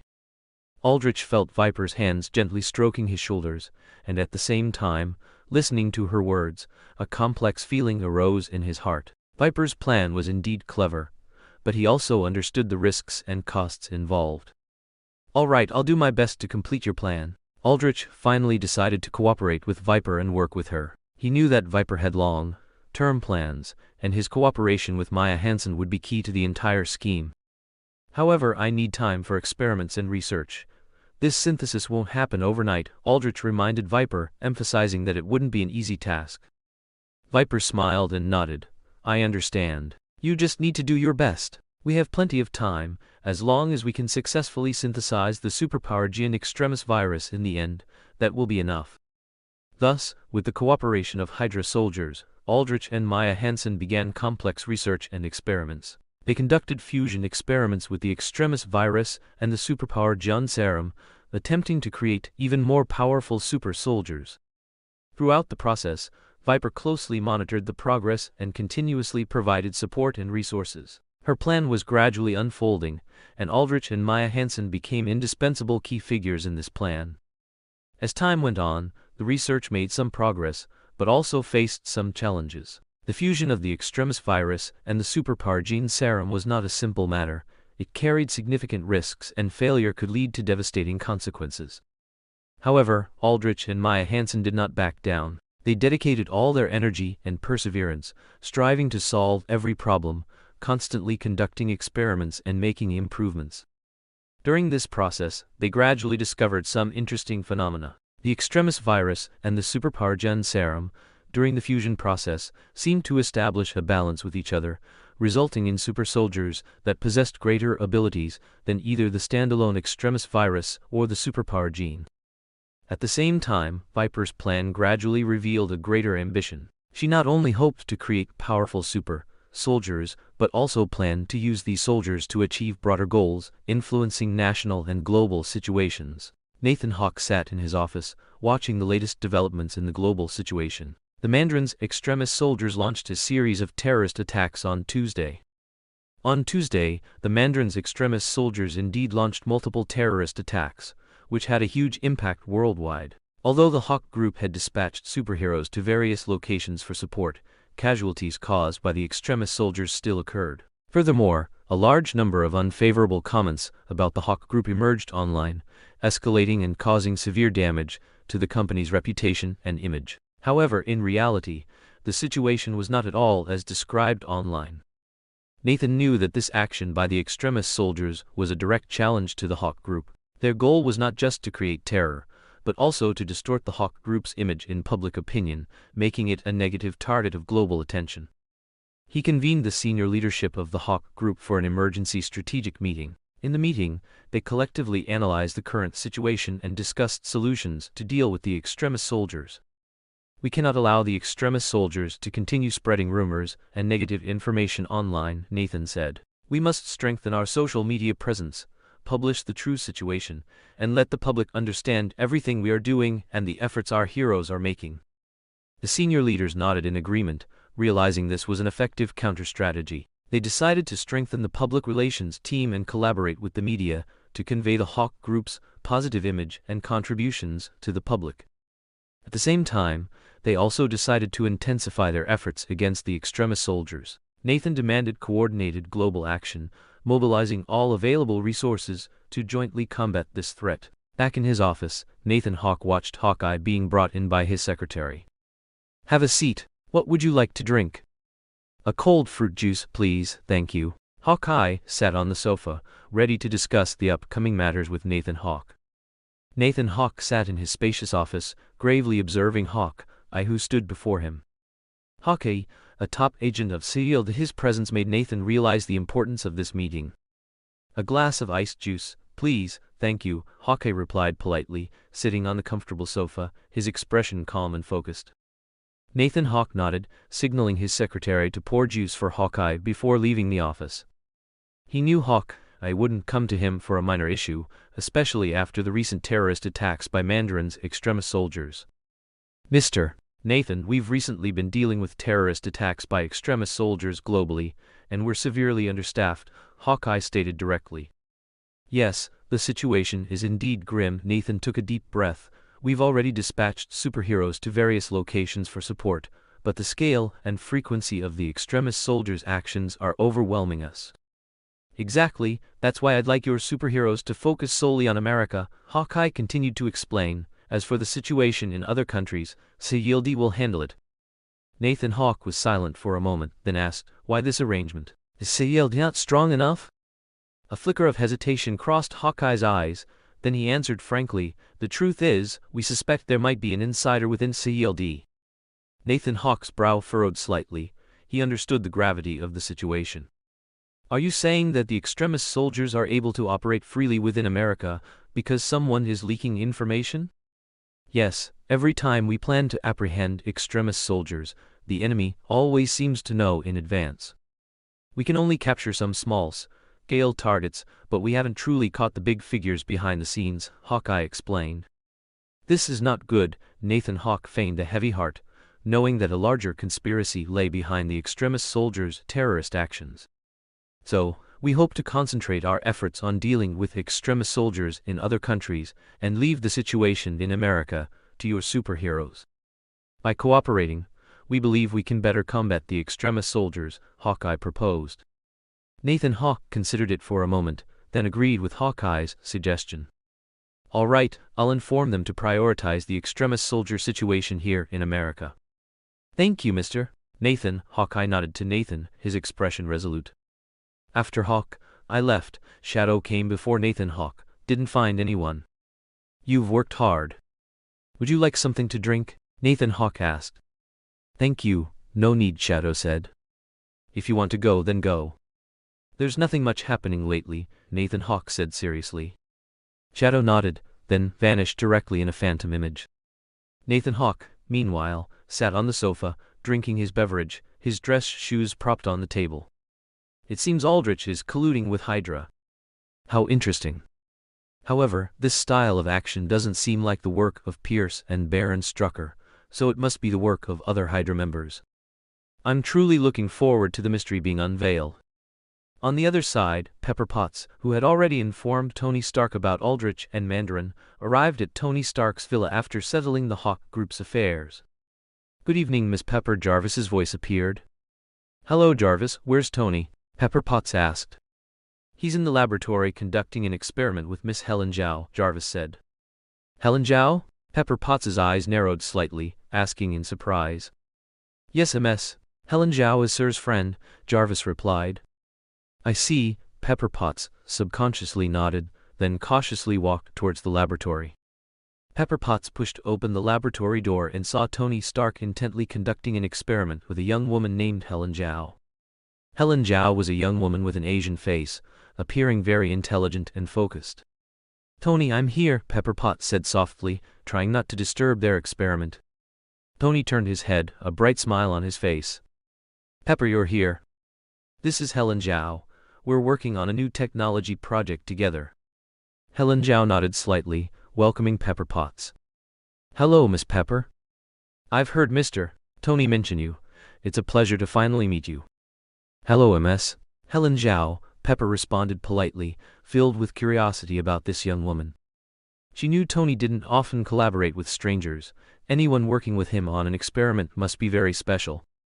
Tony Stark redirected his attention back to the experiment, explaining to Pepper, "Helen is helping me research the extremis injected into extremis soldiers.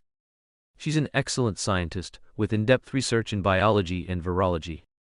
Pepper Potts showed interest in Helen Zhao. "That sounds very interesting. Have you made any new discoveries about extremis?" Helen Zhao smiled and nodded. "Yes, we found a potential solution in our research.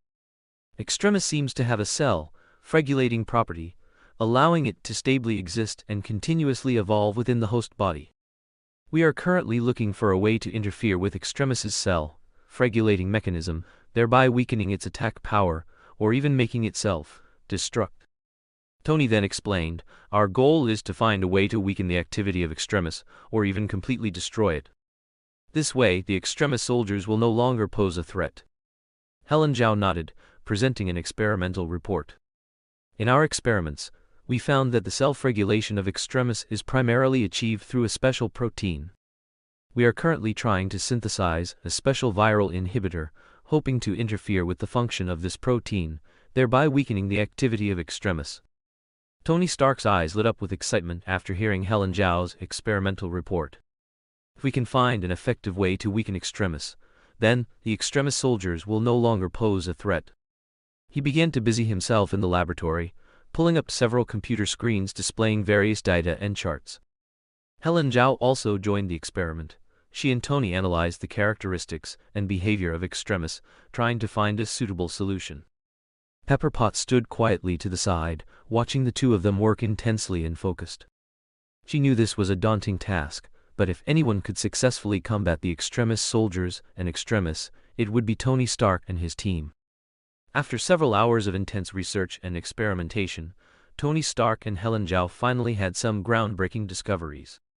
"I think we can interfere with extremis's self-regulating mechanism by altering its genetic code," Helen Zhao proposed an interesting idea. "If we can make extremis unstable during its evolution, it will lose its attack power." Tony nodded in agreement. "Exactly, but we must proceed with caution. Improper operation could lead to extremis worsening or trigger unpredictable consequences."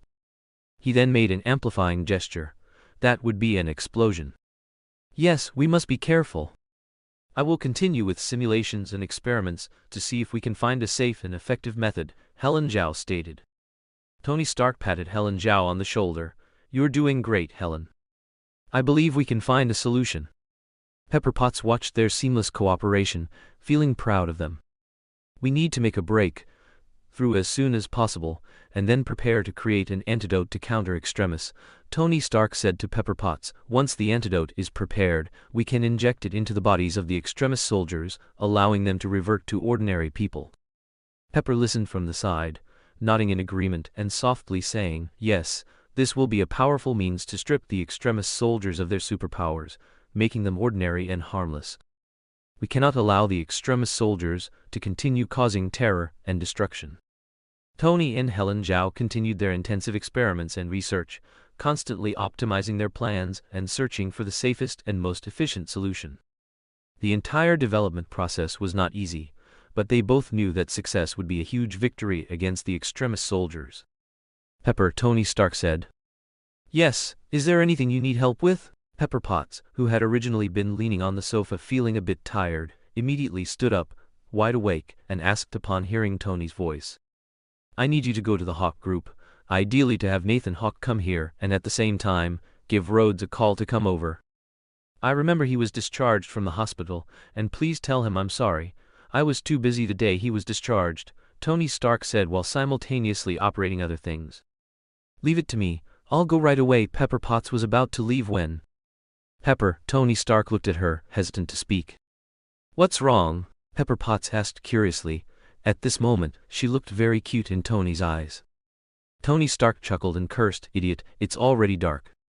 Go tomorrow. Pepper Potts couldn't help but laugh after hearing Tony's words. All right, I'll go tomorrow. You should also pay attention to rest, don't be busy all day long. Don't worry, I will. Tony Stark showed a relaxed smile, watching Pepper leave the laboratory. The next day, Pepper Potts went to the Hawke group as Tony had arranged. She entered Nathan Hawke's office and saw him sitting at his desk. Mr. Nathan, Tony sent me to see you. There's an important matter to discuss, Pepper Potts said. Is that so? Then let's sit down and talk. Nathan politely invited her to sit. Pepper and Nathan began to converse, and Pepper conveyed Tony's request to Nathan, hoping he could come for a visit. When Pepper Potts arrived at Tony Stark's villa with Nathan Hawke, she immediately saw a tired Tony Stark leaning on the sofa, sipping red wine and deep in thought. Good morning, Ms. Potts. Good morning, Mr. Nathan Hawke. Jarvis, good morning. Greetings. Hearing the commotion, Tony Stark immediately got up, saw only Nathan Hawke, raised an eyebrow and looked at Pepper Potts.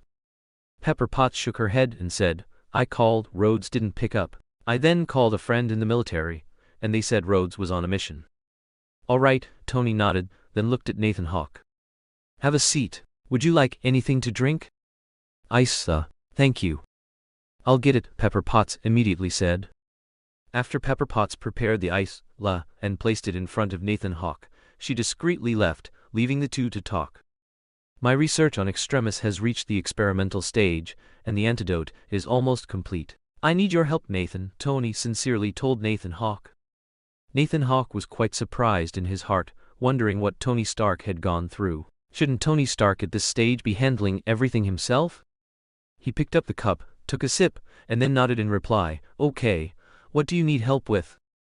I need your Iron Legion to deal with the extremis soldiers together. Tony stood up, gesturing for Nathan Hawke to follow him. Nathan Hawke entered Tony Stark's laboratory, a highly modern and advanced laboratory, with various complex equipment and display screens covering the entire room. Tony Stark began to show Nathan his research results. He opened a display screen, showing the formula and effect analysis of the antidote for the extremis soldiers. Nathan, I have a new type of injection here. It's a concentrated extremis antidote encapsulated in a needle. As long as this needle is injected into an extremis soldier, their abilities will be locked, Tony explained. Nathan carefully observed the data and charts on the display screen, developing a strong interest in the principle of this antidote injection. This looks very promising, Nathan Hawke nodded in praise. If the superpowers of the extremis soldiers can be suppressed, then they will no longer pose a threat, and we will be able to arrest them more easily. Yes, that's exactly our goal, Tony continued. Moreover, this antidote injection only needs to be used once, and will not cause long-term damage to the extremis soldiers' bodies. Excellent, Nathan expressed his admiration for Tony's achievements. Now I need the help of your Iron Legion, Tony said. Equip the Iron Legion's weapons with this antidote injection, so that once they encounter extremis soldiers, they can use this injection to shoot them and make them lose their combat effectiveness. Nathan nodded in agreement. No problem. We will cooperate with you to equip the Iron Legion with this antidote injection as soon as possible. Subsequently, Tony and Nathan began to cooperate closely, upgrading and modifying the Iron Legion to adapt to the new antidote injection. The combat strategy against the extremis soldiers was also fully optimized and adjusted. Meanwhile, in another city, The battle between Andre and the extremist soldiers was raging. This group of extremist soldiers mercilessly used their high-energy abilities to wreak havoc around the city, threatening the lives and property of innocent citizens. The police and SWAT were retreating under the high temperatures and a barrage of weapons. Bullets hitting their bodies would be healed in an instant by the extremist soldiers, unless heavy weapons like bombs or rockets were used, but that would cause even greater destruction to the city, which politicians disliked. Andre was enveloped in a layer of light. He used his psychokinesis to try and stop the destructive actions of the extremist soldiers. He formed transparent shields with his superpower, blocking the high-temperature attacks of the extremist soldiers, while also using psychokinesis to bounce their attacks back. Even when hit, these extremist soldiers did not easily back down. They resisted Andre's psychokinesis, demonstrating incredible willpower. They continuously released energy, trying to break through Andre's shield.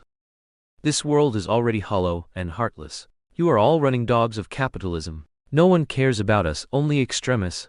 Only extremists will allow us to return to new life and gain an advantage over you high and mighty but ordinary capitalist running dogs and bureaucratic running dogs who only need one bullet to die. Bang! Andre blasted him away with a psychokinesis strike. Andre felt the angry words of the extremist soldiers, but there was little expression on his face, only a cold gaze at them. Your miserable lives are none of my business, Andre thought with disdain.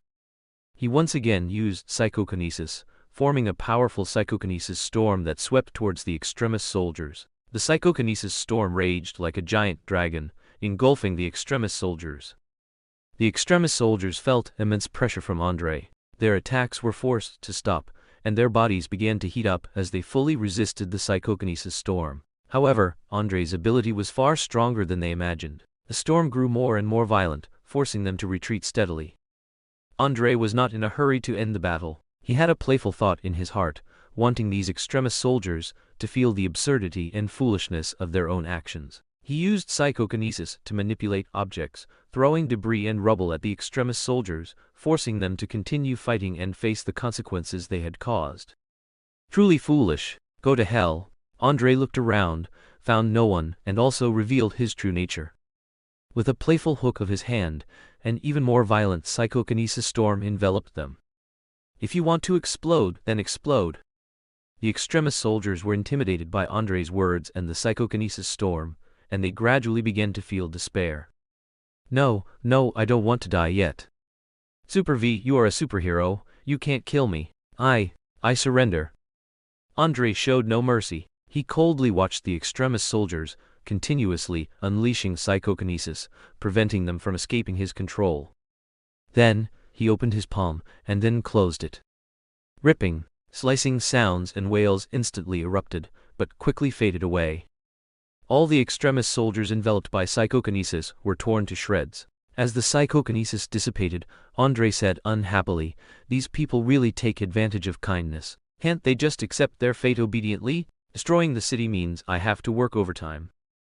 Andre became increasingly dissatisfied with the organization called extremist soldiers. For him, being a superhero was just a hobby. He didn't want to dedicate his life completely to fighting and saving the world like others. He preferred to live the life of a rich man.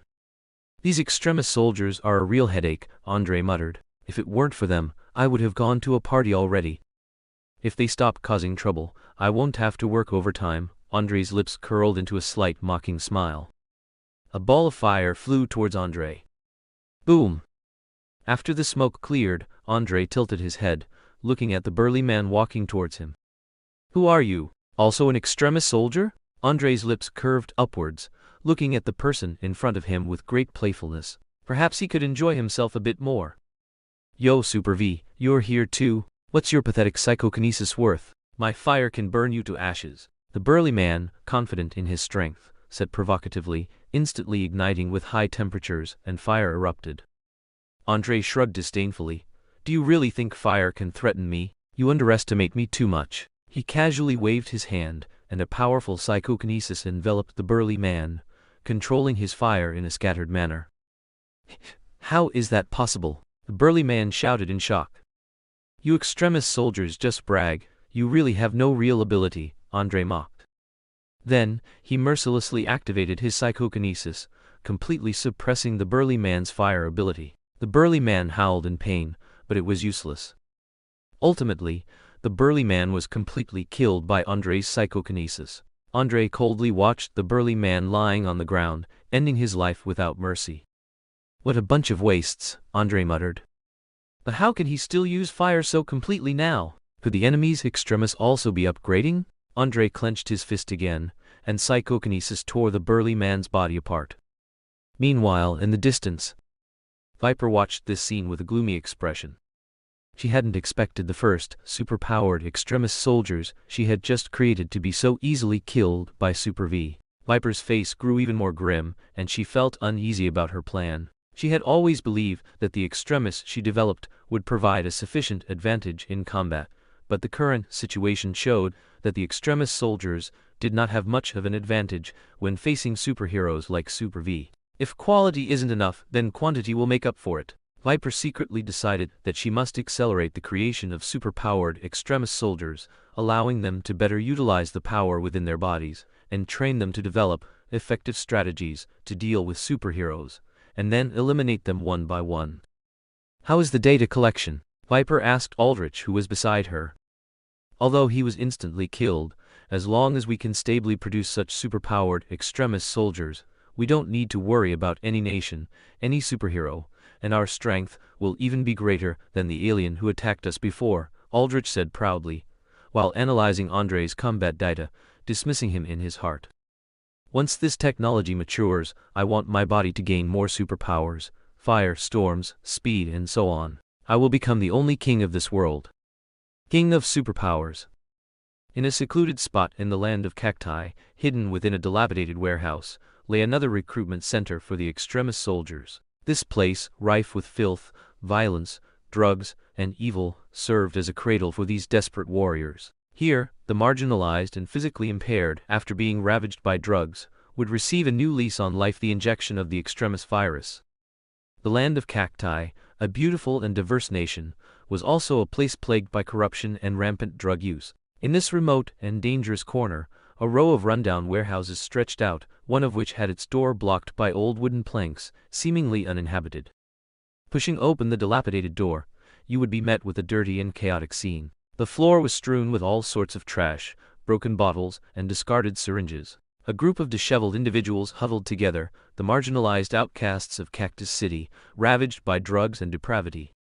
Most of these people had been shattered by drugs, both physically and mentally exhausted, but at this recruitment center, they would have the opportunity to gain new strength. A mysterious organization recruited new members here, and these individuals would become their loyal warriors, possessing extraordinary abilities. The leader of the organization was a cold and cruel woman, her face grim, dressed in a tight black leather suit, holding a gleaming cold weapon in her hand. She was Viper, responsible for recruiting extremis soldiers in the land of cacti and injecting them with the extremis virus. Or rather, she was Viper and yet not Viper, for she was one of Viper's stand-ins.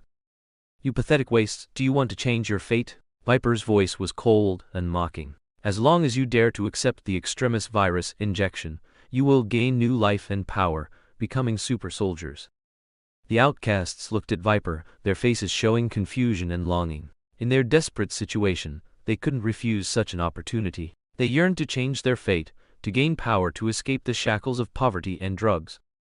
Injecting the extremis virus is not a simple matter. You must undergo painful tempering. Viper 1 swept her gaze over everyone with an eerie look. Only through pain can you gain true power. Of course, there's also death. Viper 1 didn't utter this sentence, but her playful gaze swept over the outcasts present.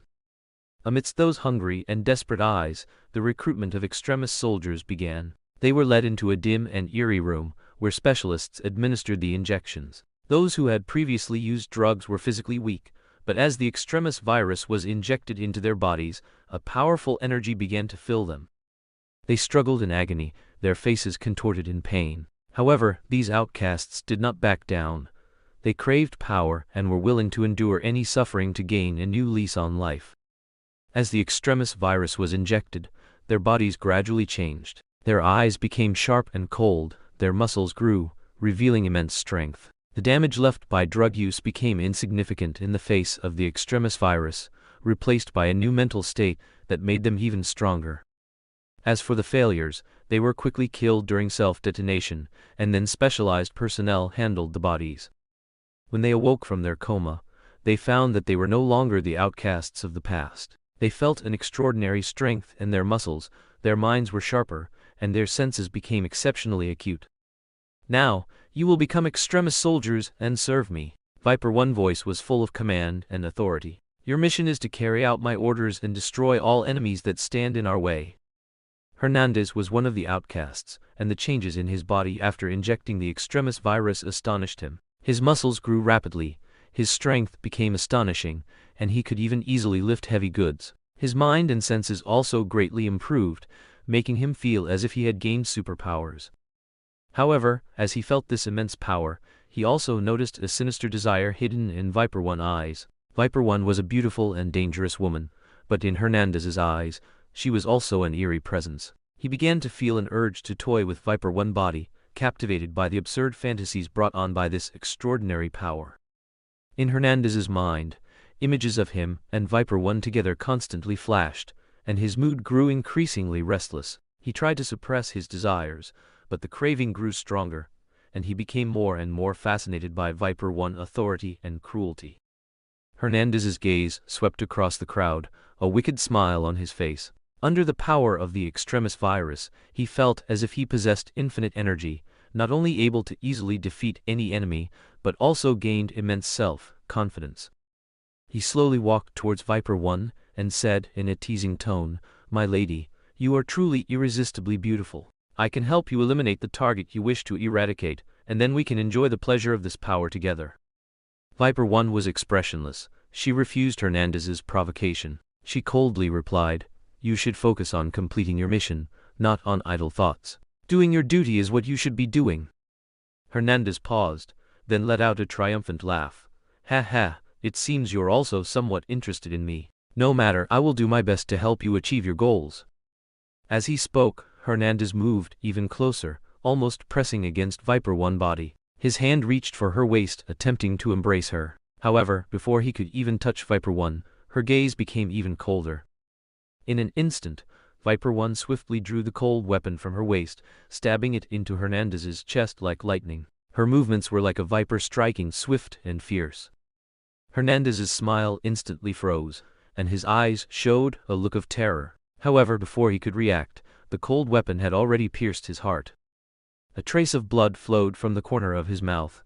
Hernandez's body trembled a few times, then slumped to the ground.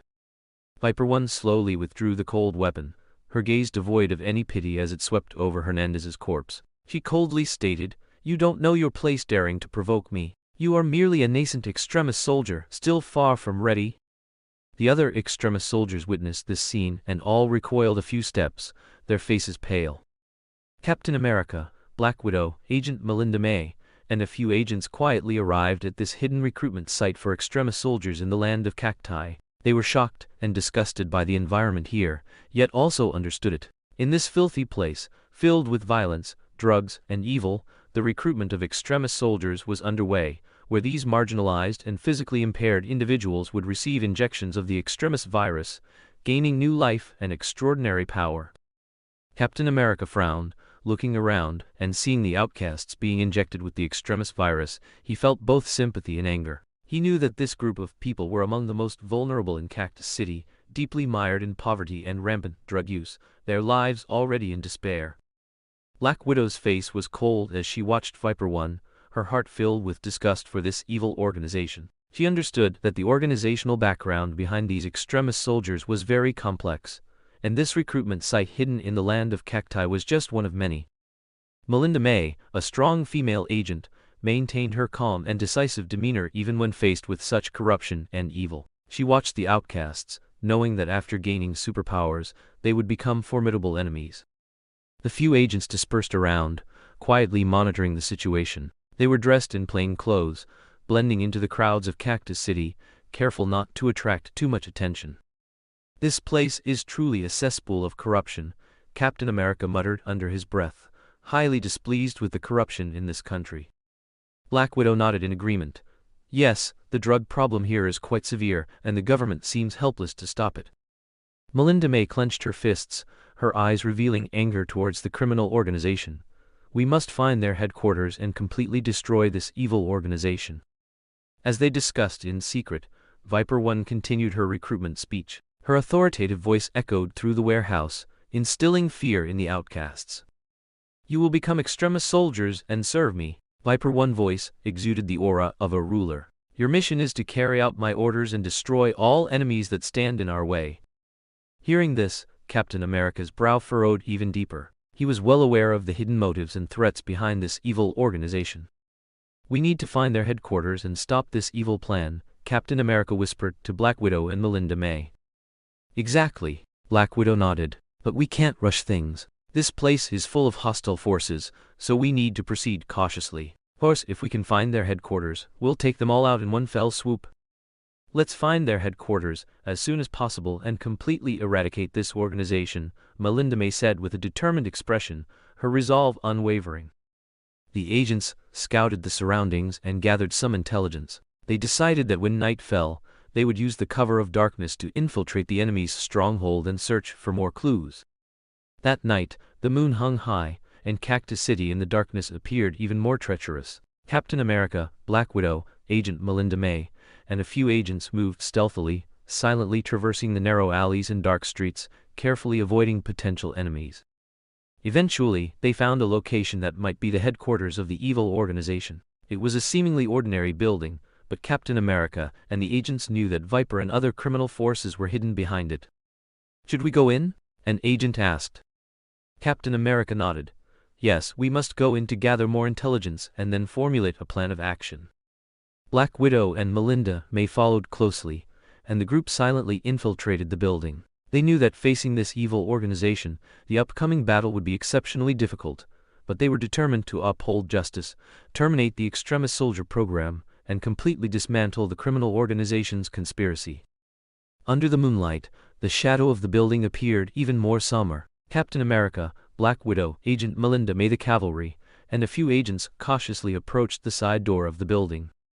They pressed against the wall, using the cover of darkness to approach silently. An agent quietly opened the side door, allowing the team members to slip in one by one. The interior of the building was dim and damp, filled with the smell of decay. As the footsteps faded, they arrived at what appeared to be an abandoned underground room. Be careful, there might be enemies, Black Widow warned. Everyone vigilantly scanned their surroundings, ready to respond to any potential threats. Inside the room, apart from dust, covered furniture and scattered papers, there seemed to be no other suspicious signs. The agents began searching for hidden passages or clues, hoping to find more intelligence about the evil organization. Suddenly, a faint sound was heard, and the agents immediately reacted, hiding in the corner of the room. Several shadows quickly passed through the doorway and entered the room. This was a seemingly ordinary guard team, dressed in black uniforms, armed with cold weapons and firearms. Although their equipment was not as advanced as Captain America's group, they were well-trained soldiers. The agents communicated their plan in the dark. Captain America nodded, signaling to begin the operation. A few agents quickly cut off the surrounding power, plunging the entire underground room into darkness. Black Widow moved nimbly in the dark, using the enemy's blind spots to launch a surprise attack. She accurately struck an enemy's neck, silently subduing him.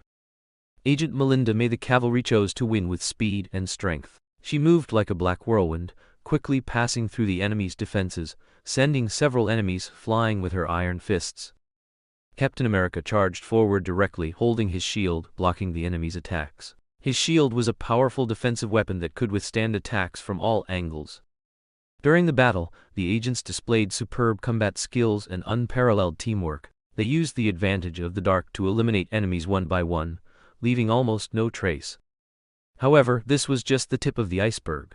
As the battle progressed, more enemies were alerted. They swarmed from all corners, launching a fierce attack on Captain America's group. They seemed to be prepared, an agent warned. Captain America responded calmly, his shield gleaming with a cold light, blocking all attacks. Black Widow moved nimbly among the enemies, her attacks accurate and deadly. Agent Melinda May, the cavalry, was like a cannonball, knocking enemies to the ground with her iron fists. During the fierce battle, a few agents quietly retreated into the shadows, preparing to continue searching for clues and intelligence.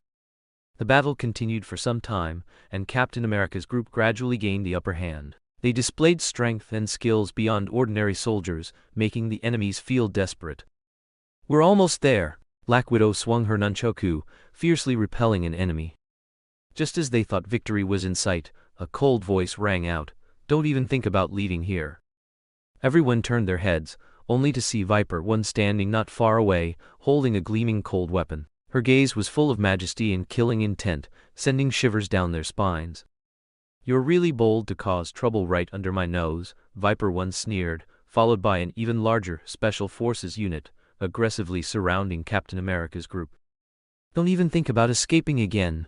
Viper One gave the order, and the Special Forces soldiers raised their weapons, preparing to launch a deadly attack on Captain America's group.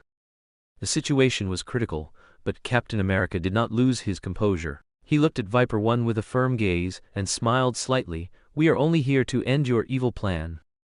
"That depends on whether you have the ability," Viper One responded coldly. Just then, an urgent alarm sounded, and the entire building began to shake. Cracks appeared in the walls and ceiling, as if it could collapse at any moment. "What's going on?" Viper One's expression became serious. "They planted bombs. The whole building is going to collapse," an agent shouted from the shadows. Captain America seized this opportunity, waving his shield, leading the agents in a final charge. With their superhuman strength and skill, they temporarily intimidated and repelled Viper One's special forces. "We have to get out of here quickly," Captain America shouted. Everyone clung together, retreating at the fastest possible speed. Under the threat of the bombs, they climbed over walls, traversed narrow passages, broke through all obstacles, and ran without stopping. The sound of the building collapsing grew louder and louder, and dust filled the air. The agents rushed out desperately, finally escaping the collapsing building at the critical moment. Viper One looked at the chaos before her, a hint of anger flashing in her eyes. She ordered her subordinates to pursue. Captain America knew time was short, and he had to delay Viper One pursuit. He stood in front of the agents, his gaze firm, his posture straight, like an indestructible fortress. Viper One led the special forces quickly closer, their cold weapons and firearms exuding a chilling killing intent. She sneered, her eyes full of contempt, believing that Captain America alone could not stop them. "Captain America, you are just an agent and everyone is doing their best. They cooperate tacitly, constantly changing formations, trapping the enemies in the middle. Although they don't have Captain America's superpowers, they are also top agents in terms of training and skill." Just then, Captain America felt the floor beneath his feet tremble slightly. His eyes narrowed, and he immediately realized something was wrong. "Everyone, get out of the way," Captain America shouted loudly. "Lonely warrior, don't think you can stop us," Viper One mocked. Captain America ignored her words, gripping his shield tightly, ready to meet the enemy's attack. The first enemy to charge forward swung his sharp sword, closing in, trying to break Captain America's defense. Captain America reacted quickly, blocking the sword's attack with his shield. The moment the sword and shield collided, a harsh metallic clang echoed. He pushed hard, shoving the enemy away, then quickly kicked out, seizing the sword from the enemy's hand. As Captain America made his move, the battle began to intensify. Wielding his sword and shield, he moved like lightning, weaving through the enemies. Every strike, every kick, every punch was precise, leaving his opponents overwhelmed. His shield became a formidable weapon for both offense and defense. Sometimes he used it to defend against enemy attacks, other times to ram into enemies, instantly breaking their defenses. The enemies were almost powerless against him. Seeing this, Agent Melinda May the cavalry also joined the battle. She exchanged blows with the enemies with her iron fists, each strike making them groan in pain. Black Widow, meanwhile, moved nimbly among the enemies, attacking their vital points with her nunchaku. The agents and Captain America worked together seamlessly, trusting each other, temporarily suppressing the enemies. However, Viper One was not content, and she ordered the special forces to intensify their assault. More enemies swarmed forward, surrounding Captain America and the agents. Although Captain America's combat prowess was extraordinary, facing so many enemies, he began to struggle. "Hold on, Captain!" a few agents shouted. Captain America nodded resolutely, not backing down. He fully utilized his combat experience and training, employing more advanced combat techniques. He used his shield to deflect attacks, his sword to break the enemy's defenses, and his agile movements to evade enemy attacks. During the battle, Captain America occasionally turned to push agents away, using his own body to block some attacks. His fierce fighting spirit infected everyone around him, and the agents' belief in victory grew stronger. "I can't let them get hurt," Captain America murmured to himself. The agents also gave their all, cooperating tacitly and constantly shifting formations to keep the enemies at bay. Although they did not possess Captain America's superpowers, they were top-tier agents in terms of training and skill. Just then, Captain America felt the floor beneath his feet tremble slightly. His eyes narrowed, and he immediately realized something was wrong. "Everyone get out of the way," Captain America shouted loudly. The agents followed his instructions, quickly retreating. The moment they moved, the floor suddenly collapsed, and the agents who had been standing there fell into a deep pit in the underground room. "Captain!" Black Widow exclaimed. But Captain America had no time to think. His attention was entirely on the enemies in front of him. He knew he could not be distracted for a moment, or he would fall into an even more dangerous situation. "It seems I need to deal with you all faster," Captain America muttered to himself. He charged at Viper 1 without hesitation, his sword and shield becoming a blur of light in his hands. Seeing this, Viper 1 sneered and met him head-on. Viper 1 attacks were incredibly ferocious, her swordplay ruthless, pressing forward relentlessly. But Captain America, like an indestructible mountain, steadfastly blocked her every offensive. The skill battle between Captain America and Viper 1 raged, with sword shadows and blade glints crisscrossing, enveloping the entire underground room in an intense combat atmosphere. Viper 1 offensive was fierce, every strike swift and precise, but Captain America, with his excellent reactions and superb combat skills, was always able to deflect them in time. Captain America's shield became his crucial defense. He skillfully wielded his shield, blocking every attack from Viper 1. The metallic clangs from the shield and the clash of blades created a unique symphony on the battlefield. At the same time, Captain America constantly tried to counterattack. His swordplay was incredibly accurate, every thrust aimed at Viper 1 vital points, but Viper 1 was equally agile in dodging his attacks. The speed of their battle was so fast that it was difficult to distinguish between sword and blade, as if the entire battlefield was filled with the light of swords and blades. The skill battle between Captain America and Viper 1 was like two dancers gracefully moving across the battlefield. Their movements were elegant and precise, each swing of a blade carrying destructive power, yet resembling a magnificent ballet. In the dark, damp basement, this battle became a radiant stage. Captain America and Viper 1 had exchanged dozens of blows, each feeling the immense pressure emanating from the other.